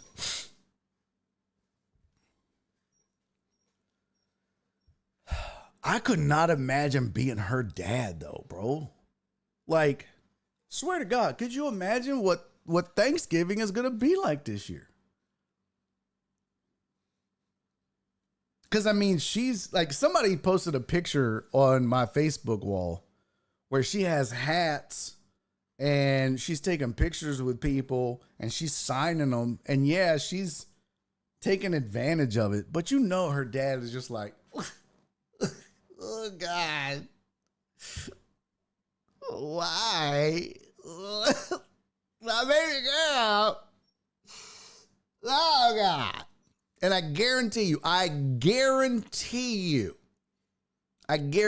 she has already had offers from porn companies. I guarantee you, Pornhub, Bang Bus, Brazzers, however you call it, whatever. I guarantee you they've already been like, we'll give you $100,000 to make a porn called Hauk Tuah and spit on that thing. We'll give you, I guarantee you. Guarantee you. I bet her life is just a roller coaster of emotions. But imagine what her parents are going through. Imagine what her family is going through. Imagine if she's got younger siblings that have to go to school. Oh my God, your sister is Hauk Tuah girl. That's fucked up, man. I would not want to be her family. It's bad enough to be her. But now you got to go to church. Everybody's looking at you like, you're the dad of that freak. You're the dad of that freak. I see where she gets it from, Miss Jenkins.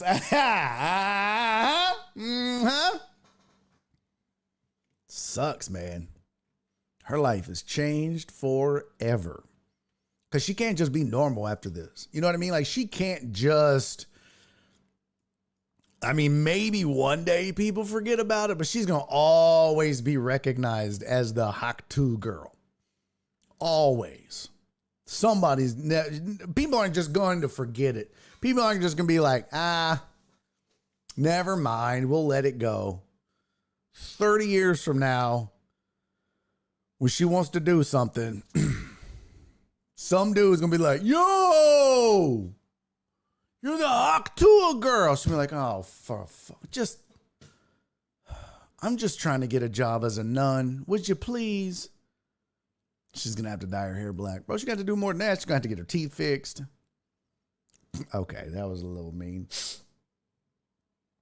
Toadal said, not as bad as the here's to love, here's to honor, shot toast in front of parents. What? Oh. Flip showed it to his wife and said, try it. At least you appreciated that, Donna. Yo, what up, Flimsy Cherry? Good to see you. Thank you for being here. You just missed I don't know, very sus conversation, I guess. Perhaps. But you're in time for a good old film sesh. Amos said, in 2024, this is light work. In 1998, this might have been something, but now this will be a distant memory in 2 weeks. No, bro. No. Disagree, man. Disagree. Something like this, something like that, bro. With as many nasty ass dudes that exist in this world, that's gonna be hard for her to shake. You know what I mean? That's gonna be tough, man. That's gonna be real tough. All right. Well, that's assuming that, again, she's not gay. Dre said wait till she gets married. Again, I swear I read somewhere she's a lesbian. Which would also be like, well, how the fuck do you know this? But yeah, if she's not, although in one video I saw,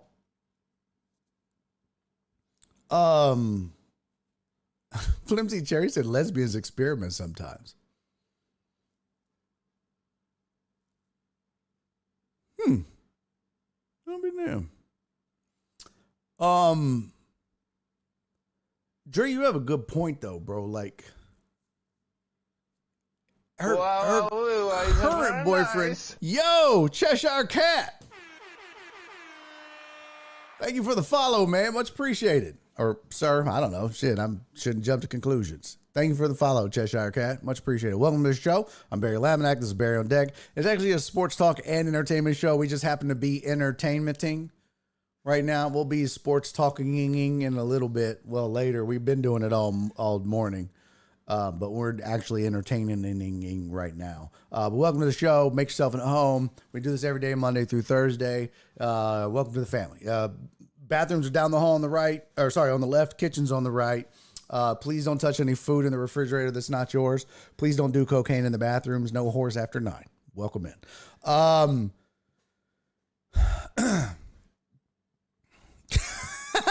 B. Hannon, that's the most ignorant statement I've ever heard of.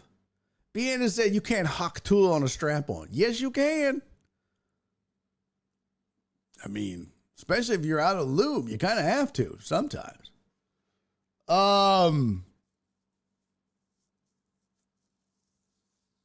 So, but yeah, her current boyfriend is, if she's not gay, her current boyfriend, which I did see a video where they were like, you know, what's your body count? And she was like, I only love one person. What's up, Hector or Victor or whatever? I don't know who it was. Pat. But she, so the current love interest, whatever it is probably like cool. But imagine like a year or two down the line, if that doesn't work out and she meets somebody. Oh, Pookie, is that what it was? Imagine that. You know what I mean? She meets her future husband and then he's like, oh, you that nasty bitch. Oh, man. I ain't gonna lie. I'm not gonna lie. I couldn't do it. I couldn't do it. If I met her, if I'm single and, you know, we all have our body counts and our history. I couldn't do it. I don't give a shit how good she is in bed or what. I couldn't marry her. Ain't no way. I couldn't wife her. I'm not wifing a Hauk Tuah girl. Ain't no way. Ain't no, no, bro. That's like marrying a porn star. Couldn't do it for several reasons. For a lot of reasons. The judgment, the looks, the mindset of knowing what the fuck has been going on before this. You know what I mean? Like I couldn't do it. Heck yeah. See, Alec agrees. What up, Alec? 8 months, baby, let's go. Thank you, sir. You are a gentleman and a scholar, my friend. No. B. Hannon said, would you wife a Girls Gone Wild chick? Hell no. No, I couldn't do it, man. You don't wife, no. That's not, you can't wife a girl like that, bro. No. What's the old saying? You can't turn a hoe into a housewife? Bro. Nope. Flip said, don't judge her. Oh, I'm judging. I'm judging a lot. because you can't turn a hoe into a housewife, bro. No. There's just some chicks that are not wifey material. At least not for me. I wouldn't do that. I need a wholesome chick. I need a chick that in my mind, I'm not like, did she do this freaky shit with 8,000 other dudes? Where'd she learn this? You know, I can't do that. I can't. I don't need to be thinking about all that. And I don't need to be in public at Subway, hanging out, getting ready to order, and somebody being in line like, hey, ain't you that spit on it girl? Hey, man, what the fuck, man? I'm trying to order some salami, bro. Can you not get in our business? Nope.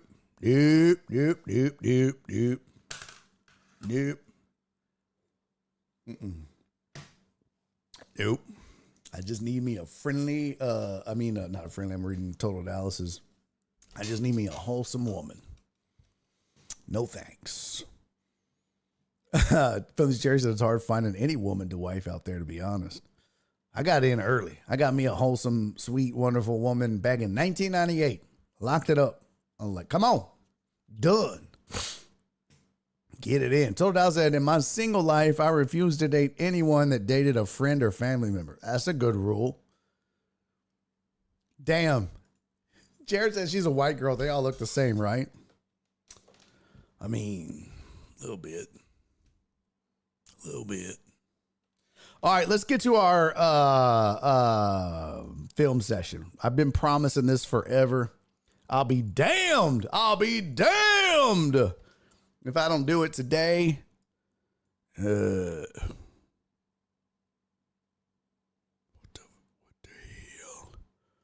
What the hell? Oh, I found it. Okay, cool. I was about to say, this is some bullshit right here. All right, we got a film session. Let's do it. This is a good one. This is, I'll explain it in a second. Come on.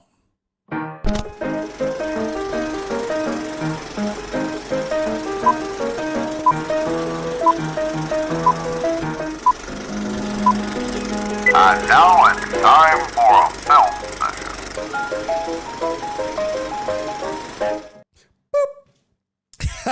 Told now said apologies to film session for having to follow this. Yeah, that sucks. Rob said, So Smoking Gooder Show said, this better be a film session with some Caitlin Clark mastery. What? What? What? What? What? What? I will say this, bro. This morning, a video came across my timeline of Dennis Rodman. It said basketball in the 90s, and it was Rodman and Shaq going at it. And bro, Rodman was one tough son of a bitch. Let me tell you something, man. Shaq was bodying that dude. Shaq was just bully balling Rodman, and he was not backing down. At one point, Rodman was getting into a scuffle with one of the Lakers. And, you know, they started shoving and pushing. And Rodman started to go after him. And then Shaq jumped in and pushed Rodman. And Rodman turned around and saw it was Shaq and lost his shit and started to go after Shaq. Like, oh, I'm going to whip your ass. And like went at him. And it took Jordan and Pippen, Ron Harper. They had to get an actual bull. Like they took the whole Bulls team to hold Rodman back from going at Shaq. I was like, that dude's crazy, man. That Rodman is crazy. Crazy. Stand up Rodman Dallasites in the house. Oh, yeah. Yeah, it was Laker Shaq. No, it was Laker Shaq. It was a damn good video, man. Tony said Rob should be producer. Okay, are you guys conspiring? Is that what this is? We got Rob over here with his, this better be a film session of some Caitlin Clark mastery. And then we got Tony chiming in. You know what? Rob should be the producer. You guys just blowing each other in the chat here, fellas? Is that what we're doing?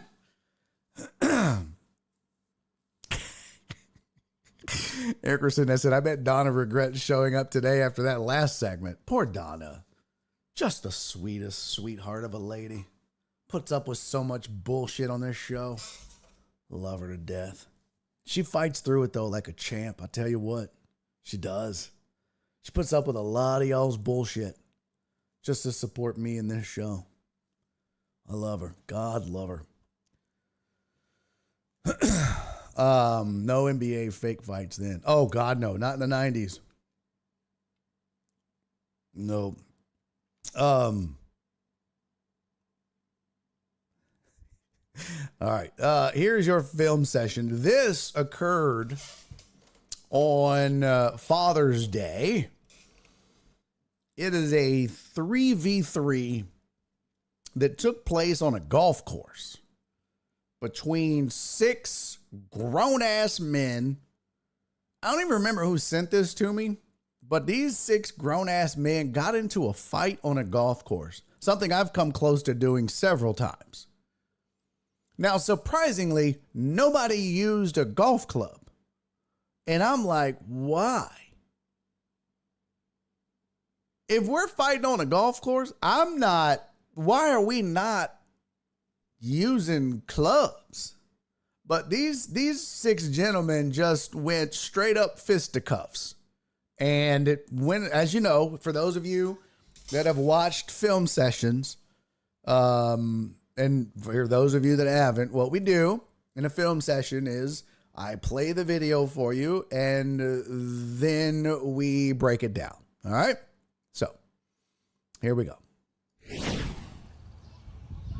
There we go. It looks like, you know what it looks like? LARPing. Look at this shit. Look at this shit. What the fuck is going on here? What the fuck is Holy going on? shit. Full fucking brawl. It's a full fucking brawl. Look at this. They're beating him down.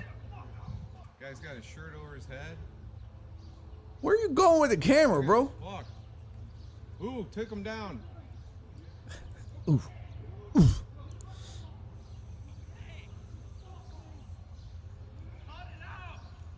Cut it out.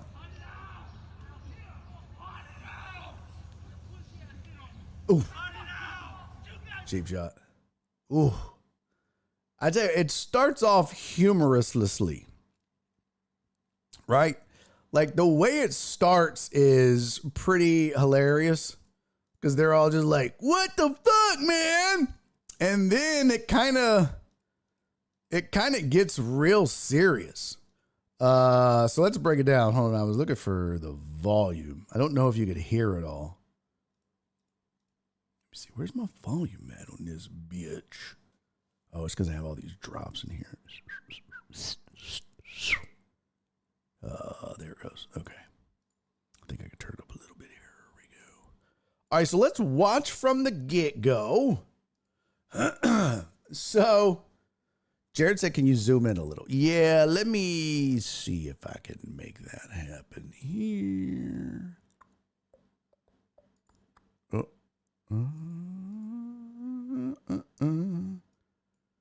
So if I zoom in too much, though, you're gonna miss when the camera pans. You know what I could do? Hold on. Let me try this. Let me move it to the different size. Let me try this. There we go. Maybe this will work. And let me try this, Jared. All right, hold on.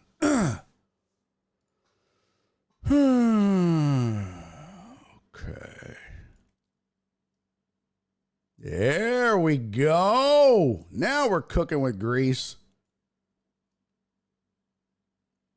That's a little better. All right, so let's break this down and look at these damn fools getting after it. on the golf course like a bunch of dipshits that they are. So, yeah, I forget you guys are on phones. It's a bit difficult to see. So we got a 3v3 here on Father's Day. Now, I don't know who talked about whose dad. Skiggity Big said, how many pairs of New Balance are in this pic? Oh, boy. Flimsy Cherry, that's a normal Tuesday.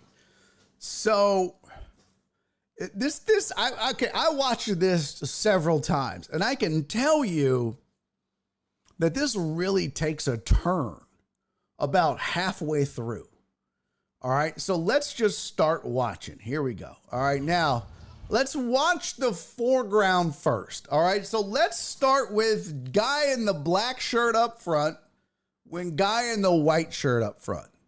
If you on a phone, you can zoom in. There you go. There has to be a golf fight video of Cece somewhere.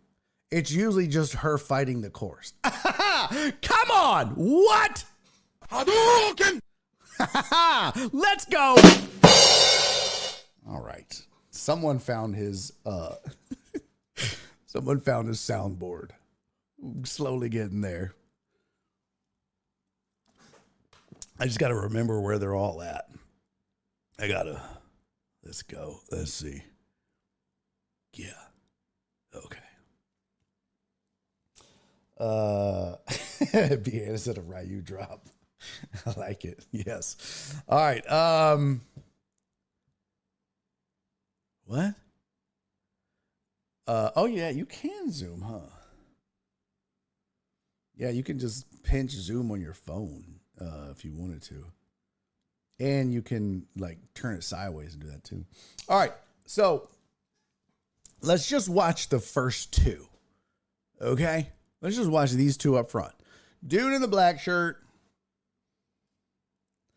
Mama says hugs and blessings. Thank you. Yes, I did. She missed it too. She just got back. She did. She just missed it. Barry just Hadouken CC. Yes, but she doesn't know why. Hi, CC. Love you. All right, so let's watch the dude in the black shirt and the guy in the white up front first, okay? Here we go. So you'll see why we're watching this in just a second. These two guys, okay, what the fuck? First of all, what kind of punch was that right away? Watch the dude in the black throw. Okay, first, why is he hopping? Guy in the black shirt is obviously skipping to the fight, and I don't know why. Have we not learned anything from a film sesh? Feet on the ground. Keep reaching for the stars. Just kidding. Feet on the ground. Always keep them shoulder width apart. Hands by your chin. Chin down. Hands up. Why the fuck are you skipping, black shirted guy? He's skipping, and then he throws a fucking slap. I don't know why. Watch this shit. That's the sound you make when you throw this punch. I swear to God. Ah! That's the sound you make. There's only one sound you can make when you punch like that. That's it. That's the only punch you can, that's the only sound you can make if you punch somebody like that. That's it. That's all you can do. And then that's when the other guy hits you with a Hadouken, because that's, look at this. This is just, he's like, ah! So he slaps, and then the other guy, oh my God. See, this is why you don't fight like that. This is why you don't skippity skip. Because once you do that, bro comes in with the overhand left, and it's night time. I mean, it's so obvious. It's like right here. Watch. Just watch him. Let's watch. It's skip, pap, right? It's skip, pap. Look. He goes, I mean, that was that easy. It's that easy. You can't. Okay. It's so obvious, right? So feet shoulder width apart, and don't throw slap punches. He really thought he was going to do something with that slap. Overhand left connects, buckles him.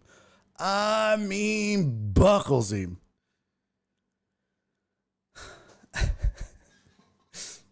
Yeah, Amos said none of these dudes have been in a real fight since 4th grade.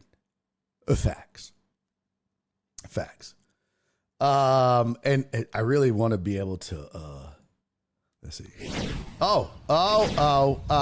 Where's she at? I wish I could start it a different way because I really need the sound effect for this. I really do. I really need my Hadouken sound effect for that punch because it's perfect. I'm trying to time it right. Let's see. He's like, Hadouken! Because, I mean, he knocks dude down, right? All right, so let's see. I'm going fucking around here.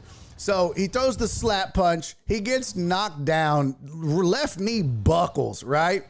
Now watch. So you think at this point, right? You think at this point, dude in the black shirt that just threw the slap and got knocked down is done, right?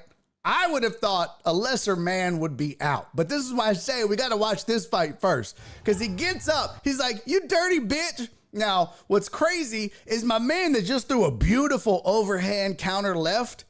He's like, right? He's like, yeah, get up, you punk bitch. I don't know what he does there. He knocks him out again. But my guy gets right back up. He knocks him down again, and he gets right back up. So he's knocked him down once. He stands up. He's like, he does it again. He's like, oh my God, how is he not wobbly?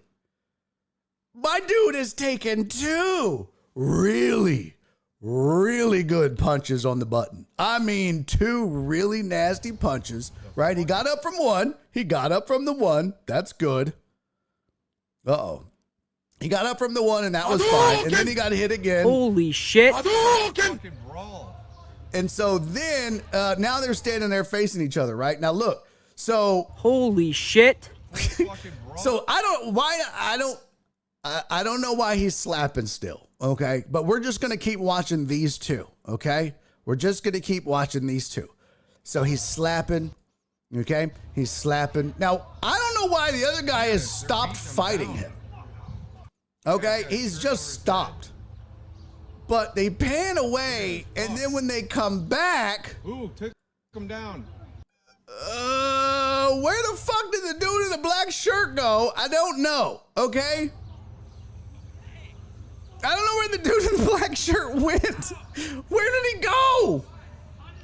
Where did the guy in the black shirt just disappeared? Okay, the guy in the black shirt just disappeared. But hold on, I gotta fix this because Jared had me do this. I gotta fix this. Let me see.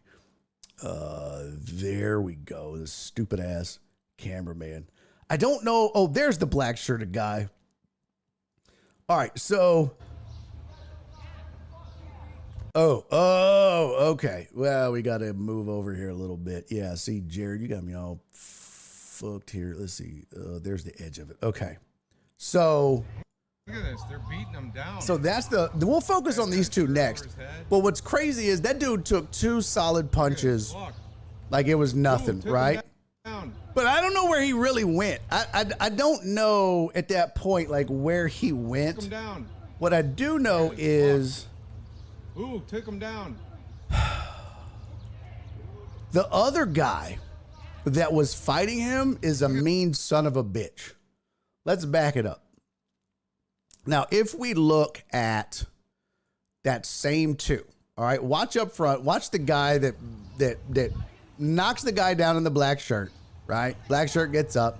He knocks him down again, right? That dude looks like he's got some... Holy shit. Some fights in I mean, he's got some beating them down. What's the word I'm looking for? He's got a punch, right?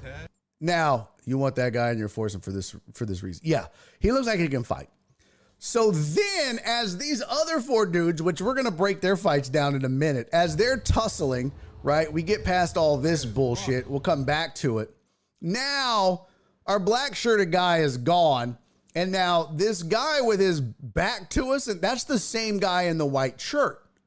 But now he's going to bum rush the others and watch him just start unleashing holy hell on everybody. Watch. Ooh, What? Bro, that one punch. Oh my God. If ever there was a Hadouken moment. Hadouken! That shit is crazy. And that dude stands up and he's like, watch what he does.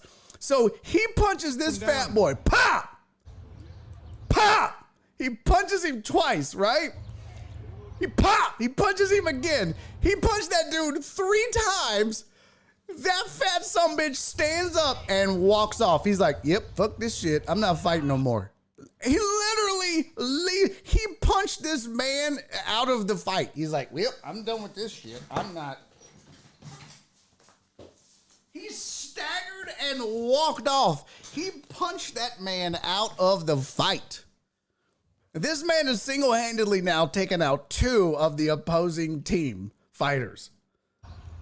But black shirt guy is obviously tussling in somewhere else. So this guy that just took 3 punches, he's now standing on the sidewalk. But now he looks like he's going to get back in and he wants some more. Oh, well, he just shoved. That's all. It was just a shove. Nothing more. I gotta slide this back down again. But look at my guy. He's back at it. Oh boy in the white shirt now. What? Don't keep an eye on him, right? So there's the 1, 2, 3 punches. My guy stands up. He's like, you want some bitch? Here he goes again. He's like, who else am I whooping? Watch. He's like, bitch, you want some of this motherfucker? We found the guy in the black shirt again. These guys suck. These guys absolutely suck at fighting. So that was the same guy in the black shirt from the beginning. He just ate another one. And now, pop! Damn, you just got stuck from behind. My guy was a one-man wrecking crew, okay? My guy never got touched. That one dude never got touched. He whooped everybody's ass. Now let's go back and watch some of the other folks, because that's kind of entertaining as well, all right? So now let's watch some of the dancing on the right. Let's check out the 2 on the right. See the guy on the far right that they look like they're doing like patty cake, baker's man. Watch those 2 guys. Also, guy in a black shirt, guy in a white shirt. But we got a guy in the black shirt on the left, guy in the white shirt on the right. They look like they're patty caking.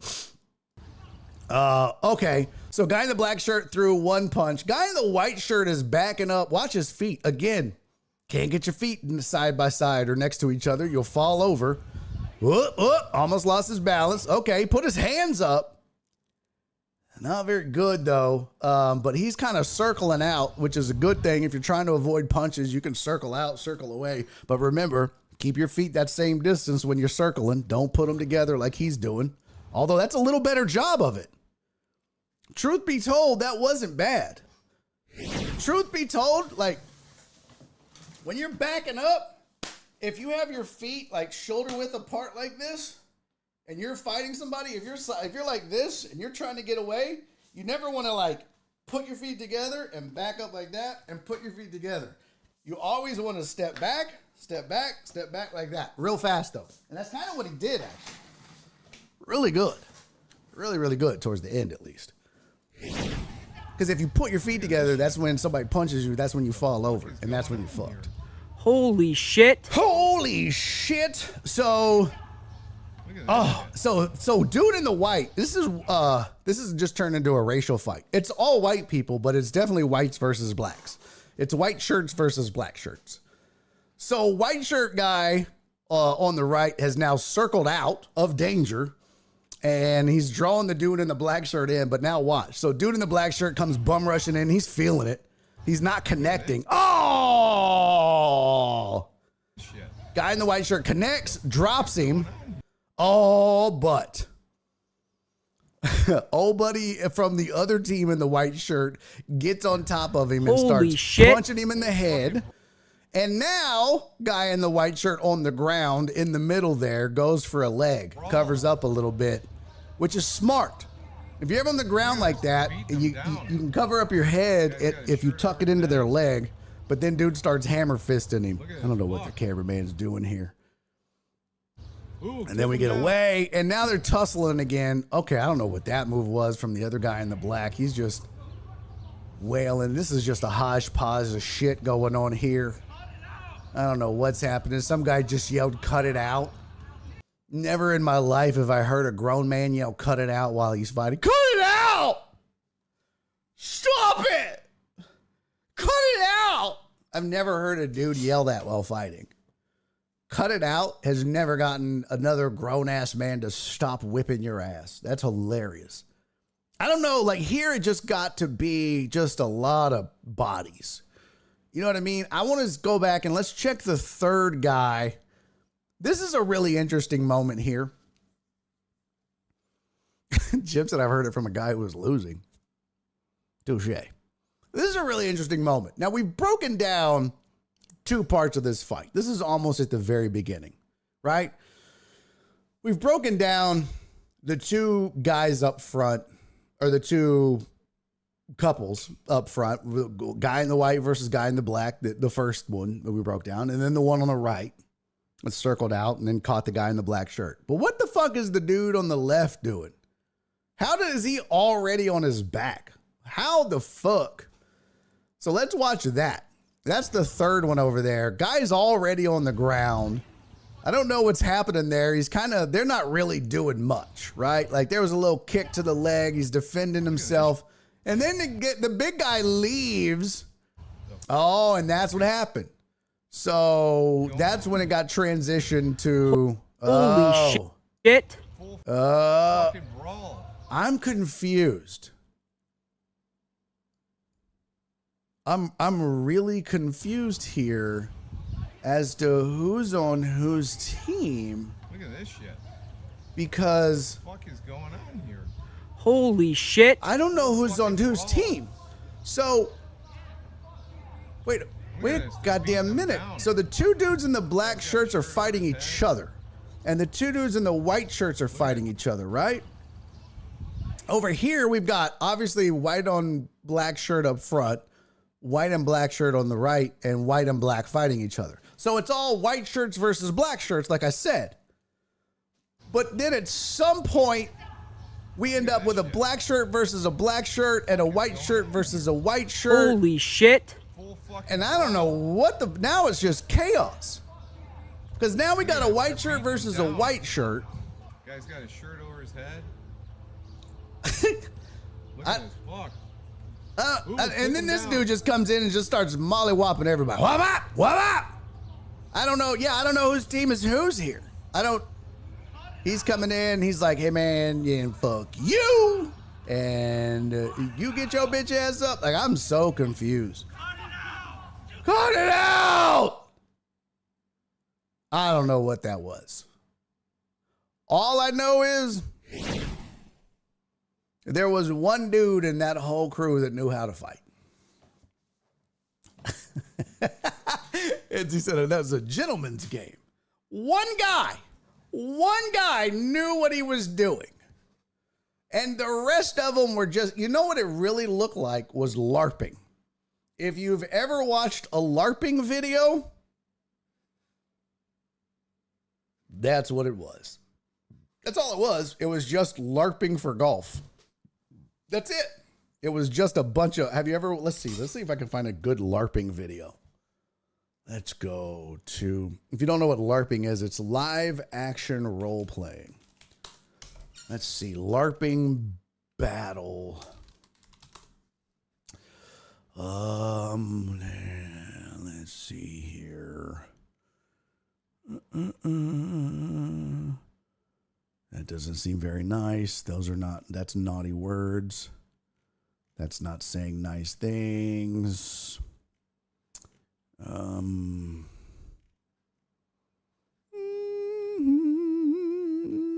No, this is all too much. Okay. No, this is all cartoons. Oh.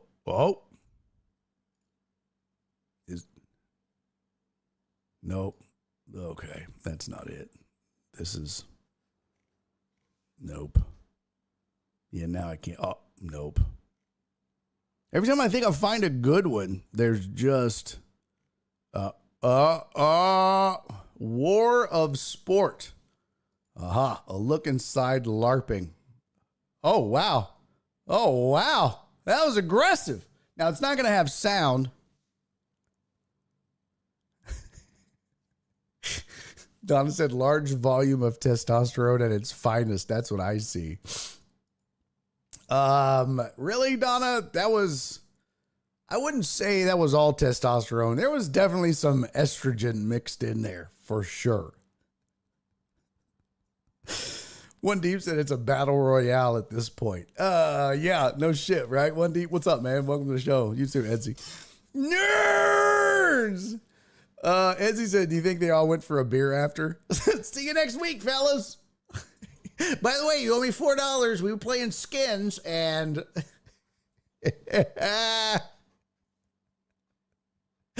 Oh my God, that's hilarious.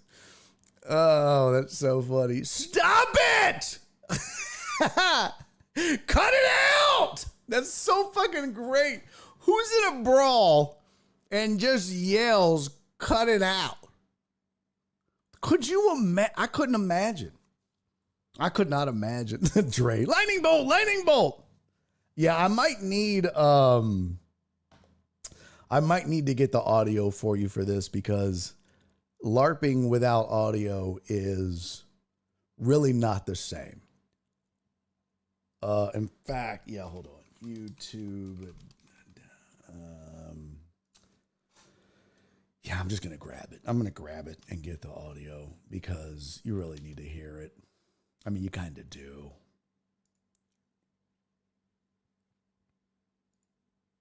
Yeah, you're just going to have to hear it. So this is what LARPing is. Hold on. Cut. And paste. There we go. Cool. So if you didn't know, this bitch. Oh, there it goes.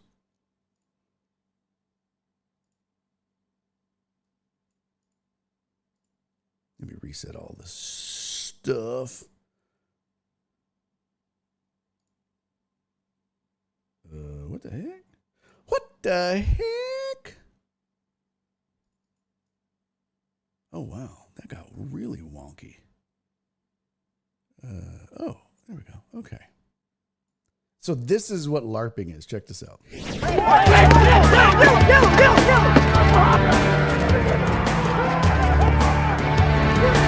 With the elaborate costumes, weapons, and equipment, one might think we're on the set of a fantasy battle film, but we're in the middle of Oregon Park in rural Maryland, and this battle is real. And for these Dark-on LARP enthusiasts, the sense of community is real as well. LARP, or live-action role-playing, was brought to mainstream media's attention through comedies like Role Models and Knights of Badassdom. But members of the LARP community often complain of the skewed way film and even documentary makers portray people who LARP. I mean, it's a hobby like anything else. They can judge it until they try it, but it's given me a lot of positive things in my life, and I've learned so much. News to Share joined Dark-on, one of the largest consistent LARP communities in the country, at their House of Cards battle event to shed light on what it's really like to live-action roleplay. My name is Maggot the Squirming.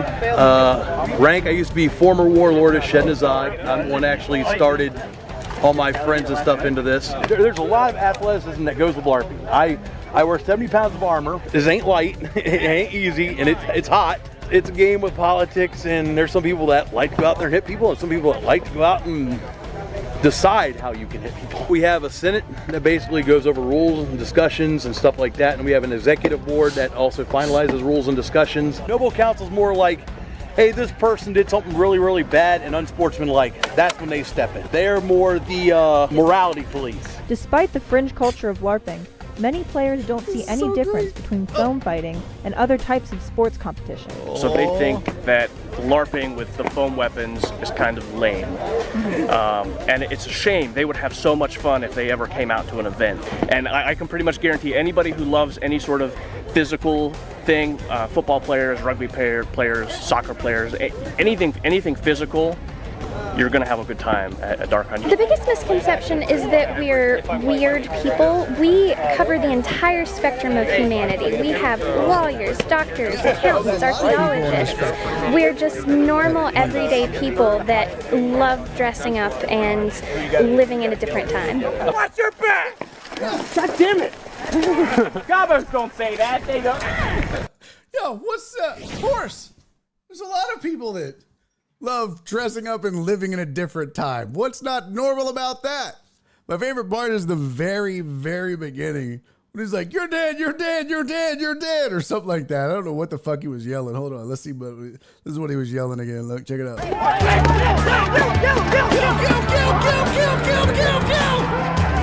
That's normal. Fucking LARPing, man. He is I am Malige, sir, Squire, sir. And you know it's like hard for them to break character. Like they go home. They're like, "Milady, I am your mom, Ethan. Stop it now. Go get cleaned up. Do not talk to me like that. I am a lord."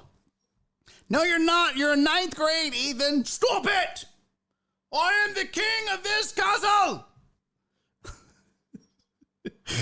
I would talk so much shit, Mark. Oh my God. They'd be like, "You're not allowed in this anymore. You don't take it serious. You're just a jester." Yeah, they would hate me. You know what's funny, though, is I say all that, and then I'd go, and I'd be like, this is fucking badass. Because I always made fun of Comic-Con. I've done it a couple times, and I'm always like, this is cool. I think it is cool that they get to go, and they have the freedom to do that. I do think that's cool. I mean, it's cool that they get to do what makes them happy. I mean, I wouldn't do that. That's not my thing. Do I think it's nerdy? Yeah. Do I think it's dorky? Sure. Would I do it? No. Do I find it humorous? Absolutely. But hey, man, if that's your thing, well, then you just kill your little the heart away. Well, okay. Mark said, "Oh, I'm a huge nerd, but I would just take it too far." Pod said they think it's nerdy and dorky too. Oh, well, that's good. That's good. But I know a lot of people. One of my producers of the old TV show, they would dress.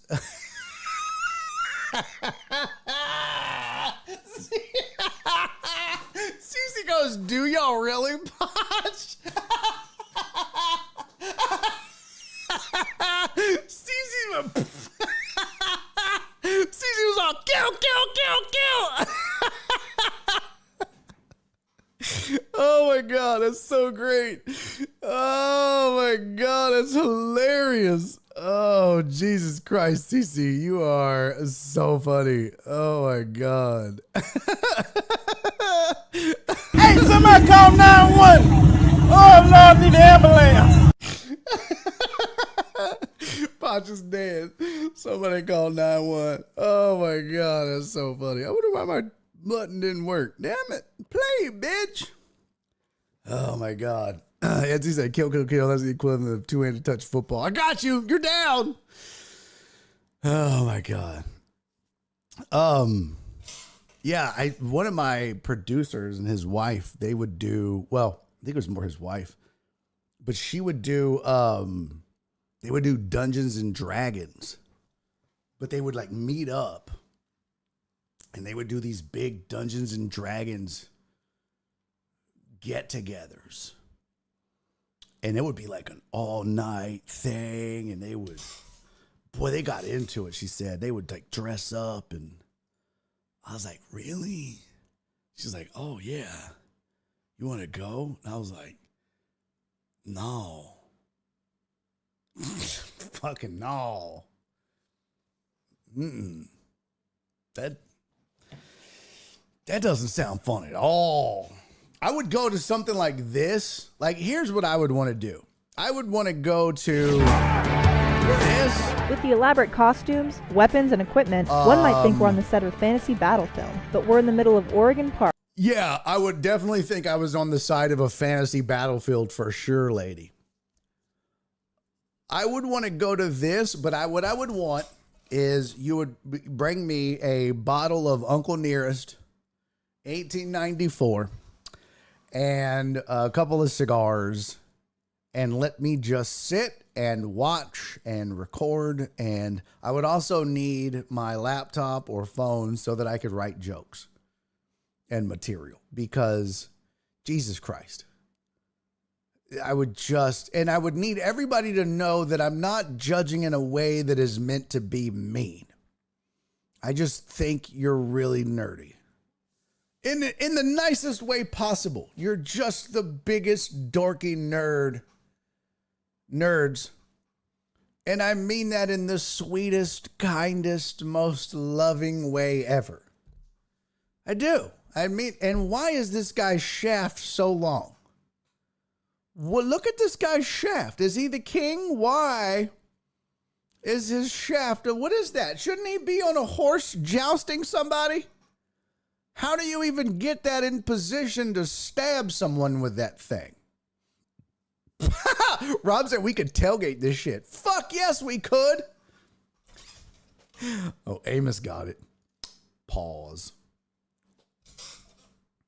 Oh, yes, Donna, exactly. See, Donna gets it. Like all the folks who participate in the Renaissance Festival. That's all this is. This is just the Renaissance Festival on speed. That's all this is. This is just people who went to the Renaissance Festival and were like, this is fucking boring. Let's all get swords and just slap each other in the face with them. Let's do it. These guys are fucking nerds. We're tough. Kill, kill, kill, kill. Or like Dre said, lightning bolt, lightning bolt, lightning bolt. Hey, later, Rob. I appreciate you popping in, homie. It's always good to see you. By the way, deckheads, if you're not following Rob on Twitch and YouTube, please do so. So Smoking Gooder Show. If you want to learn how to be a delicious cook, make the best barbecue in the world, well, there's probably no hope for you, but you should still watch his show. You'll have a good time, maybe even a gooder time. Watch the So Smoking Gooder Show with Rob and crew. I've been on the show before. A lot of fun. Never asked me back, but that doesn't matter. Give it a watch. Love you, Rob. Tony said I would, but I'm vegan. Well, you know what, Tony? I am super proud of you for coming out, buddy. Good for you. Yeah, I would want to tailgate this, though. Heartthrob Rob said he's the actual Rob around here. Yeah, he's the second best Rob around here, Heartthrob Rob. You're the first. It's even in the name. It says Heartthrob Rob right there.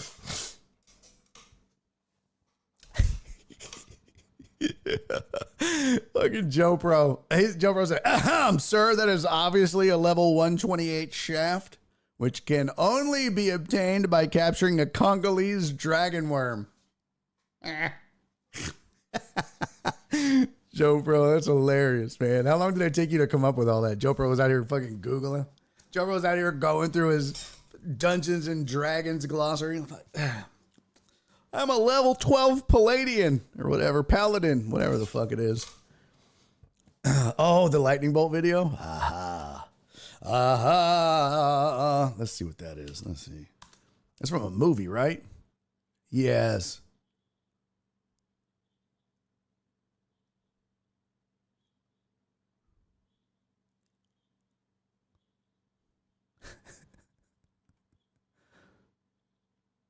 Was this like real LARPing?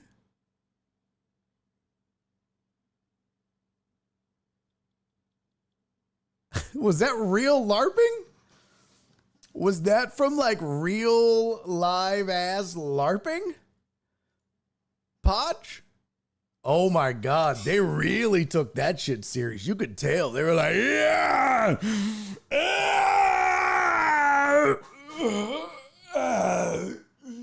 And then they all left him there and he was like, guys, can I get up? Like 4 days later, he's like, guys, I gotta pee. I'm hungry.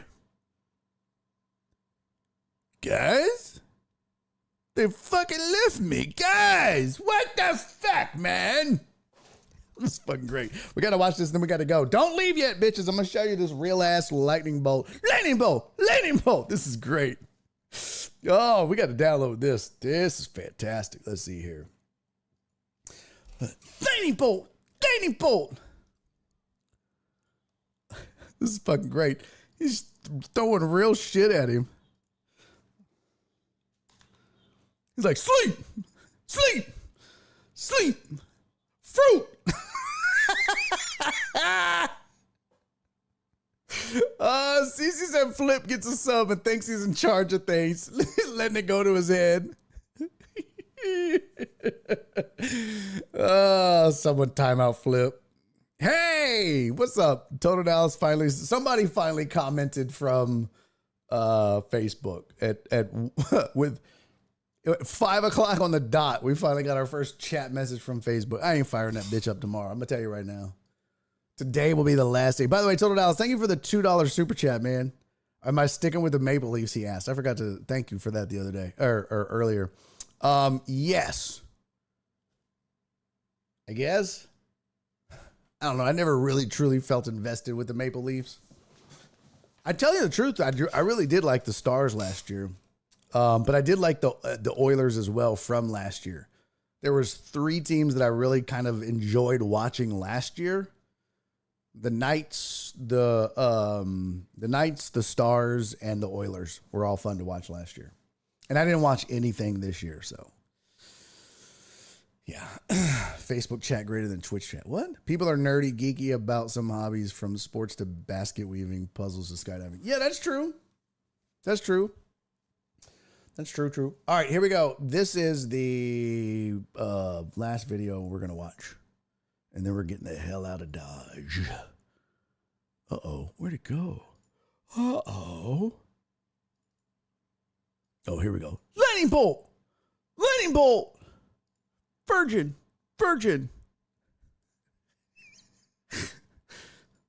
Dad, what's a vagina?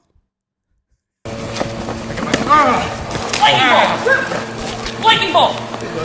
Hold on. Let me rewind this. Hold on. Let me fix this. I gotta fix the lightning bolt. And okay, now it's full screen. Here we go. Check this out. Lightning ball! Lightning ball! Lightning ball! Lightning ball! It's like throwing little lightning ball! darts at him. Lightning ball! Lightning ball! Sleep! Lightning ball! Lightning ball! Sleep! Lightning ball! Sleep! Fruit! Death!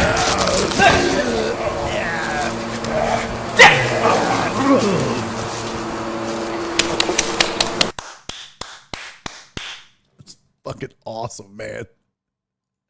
I gotta see it one more time. One more time. We're getting the hell out of here. Lightning ball! Lightning ball! Lightning ball! Lightning ball! Sleep! Lightning ball! Lightning ball! Sleep! Lightning ball! Selling, they're all someone's just playing the background. They're like, no. They ran. I love that some of them ran like it's real. Ah! That's fantastic. Oh my God.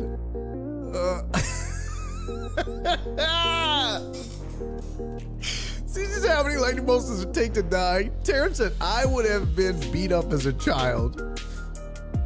Skiggity Big says, those guys versus the golfers Friday night fights.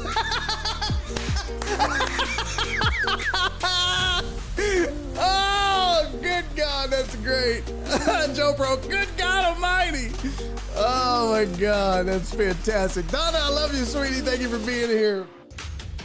Oh my God.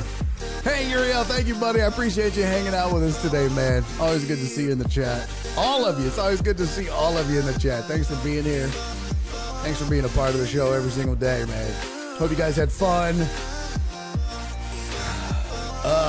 What do we got tomorrow? What did we get to today? One story I have that we hadn't got to yet. Dog body language. What? Yeah. What does your dog's body language mean? Huh? Yeah, we'll talk about that tomorrow. I'll learn you some things about what your dog does and what it means. So we'll talk about that. Astros get going again. We didn't even get to that. I had it on my rundown today to talk about it. Astros are on a win streak. Slowly but surely creeping back into the wild card mix and the division too. Hey, Dre, I appreciate that, homie. That means the world coming from you, buddy. Dre said, great show. Love you, CC. Lightning bolt, heartthrob, lightning bolt. I need to get that as a drop. Love you guys. I'll see y'all tomorrow, man. Come hang back out with me again tomorrow, would you? Yeah, don't forget on the Discord, we'll have a watch party, man. We'll have a watch party for the Astros. I won't. I'll be doing yard work until 9 o'clock tonight when it gets dark. Of course, I'll lose another 2 pounds, but yay! I love you guys, man. Y'all have a fantastic night, and hopefully I'll see y'all again back here tomorrow, same time, same place, 2:30. Until then, do me 3 favors, everybody. Be safe, be kind. Most important, love each other. See y'all tomorrow. Bye.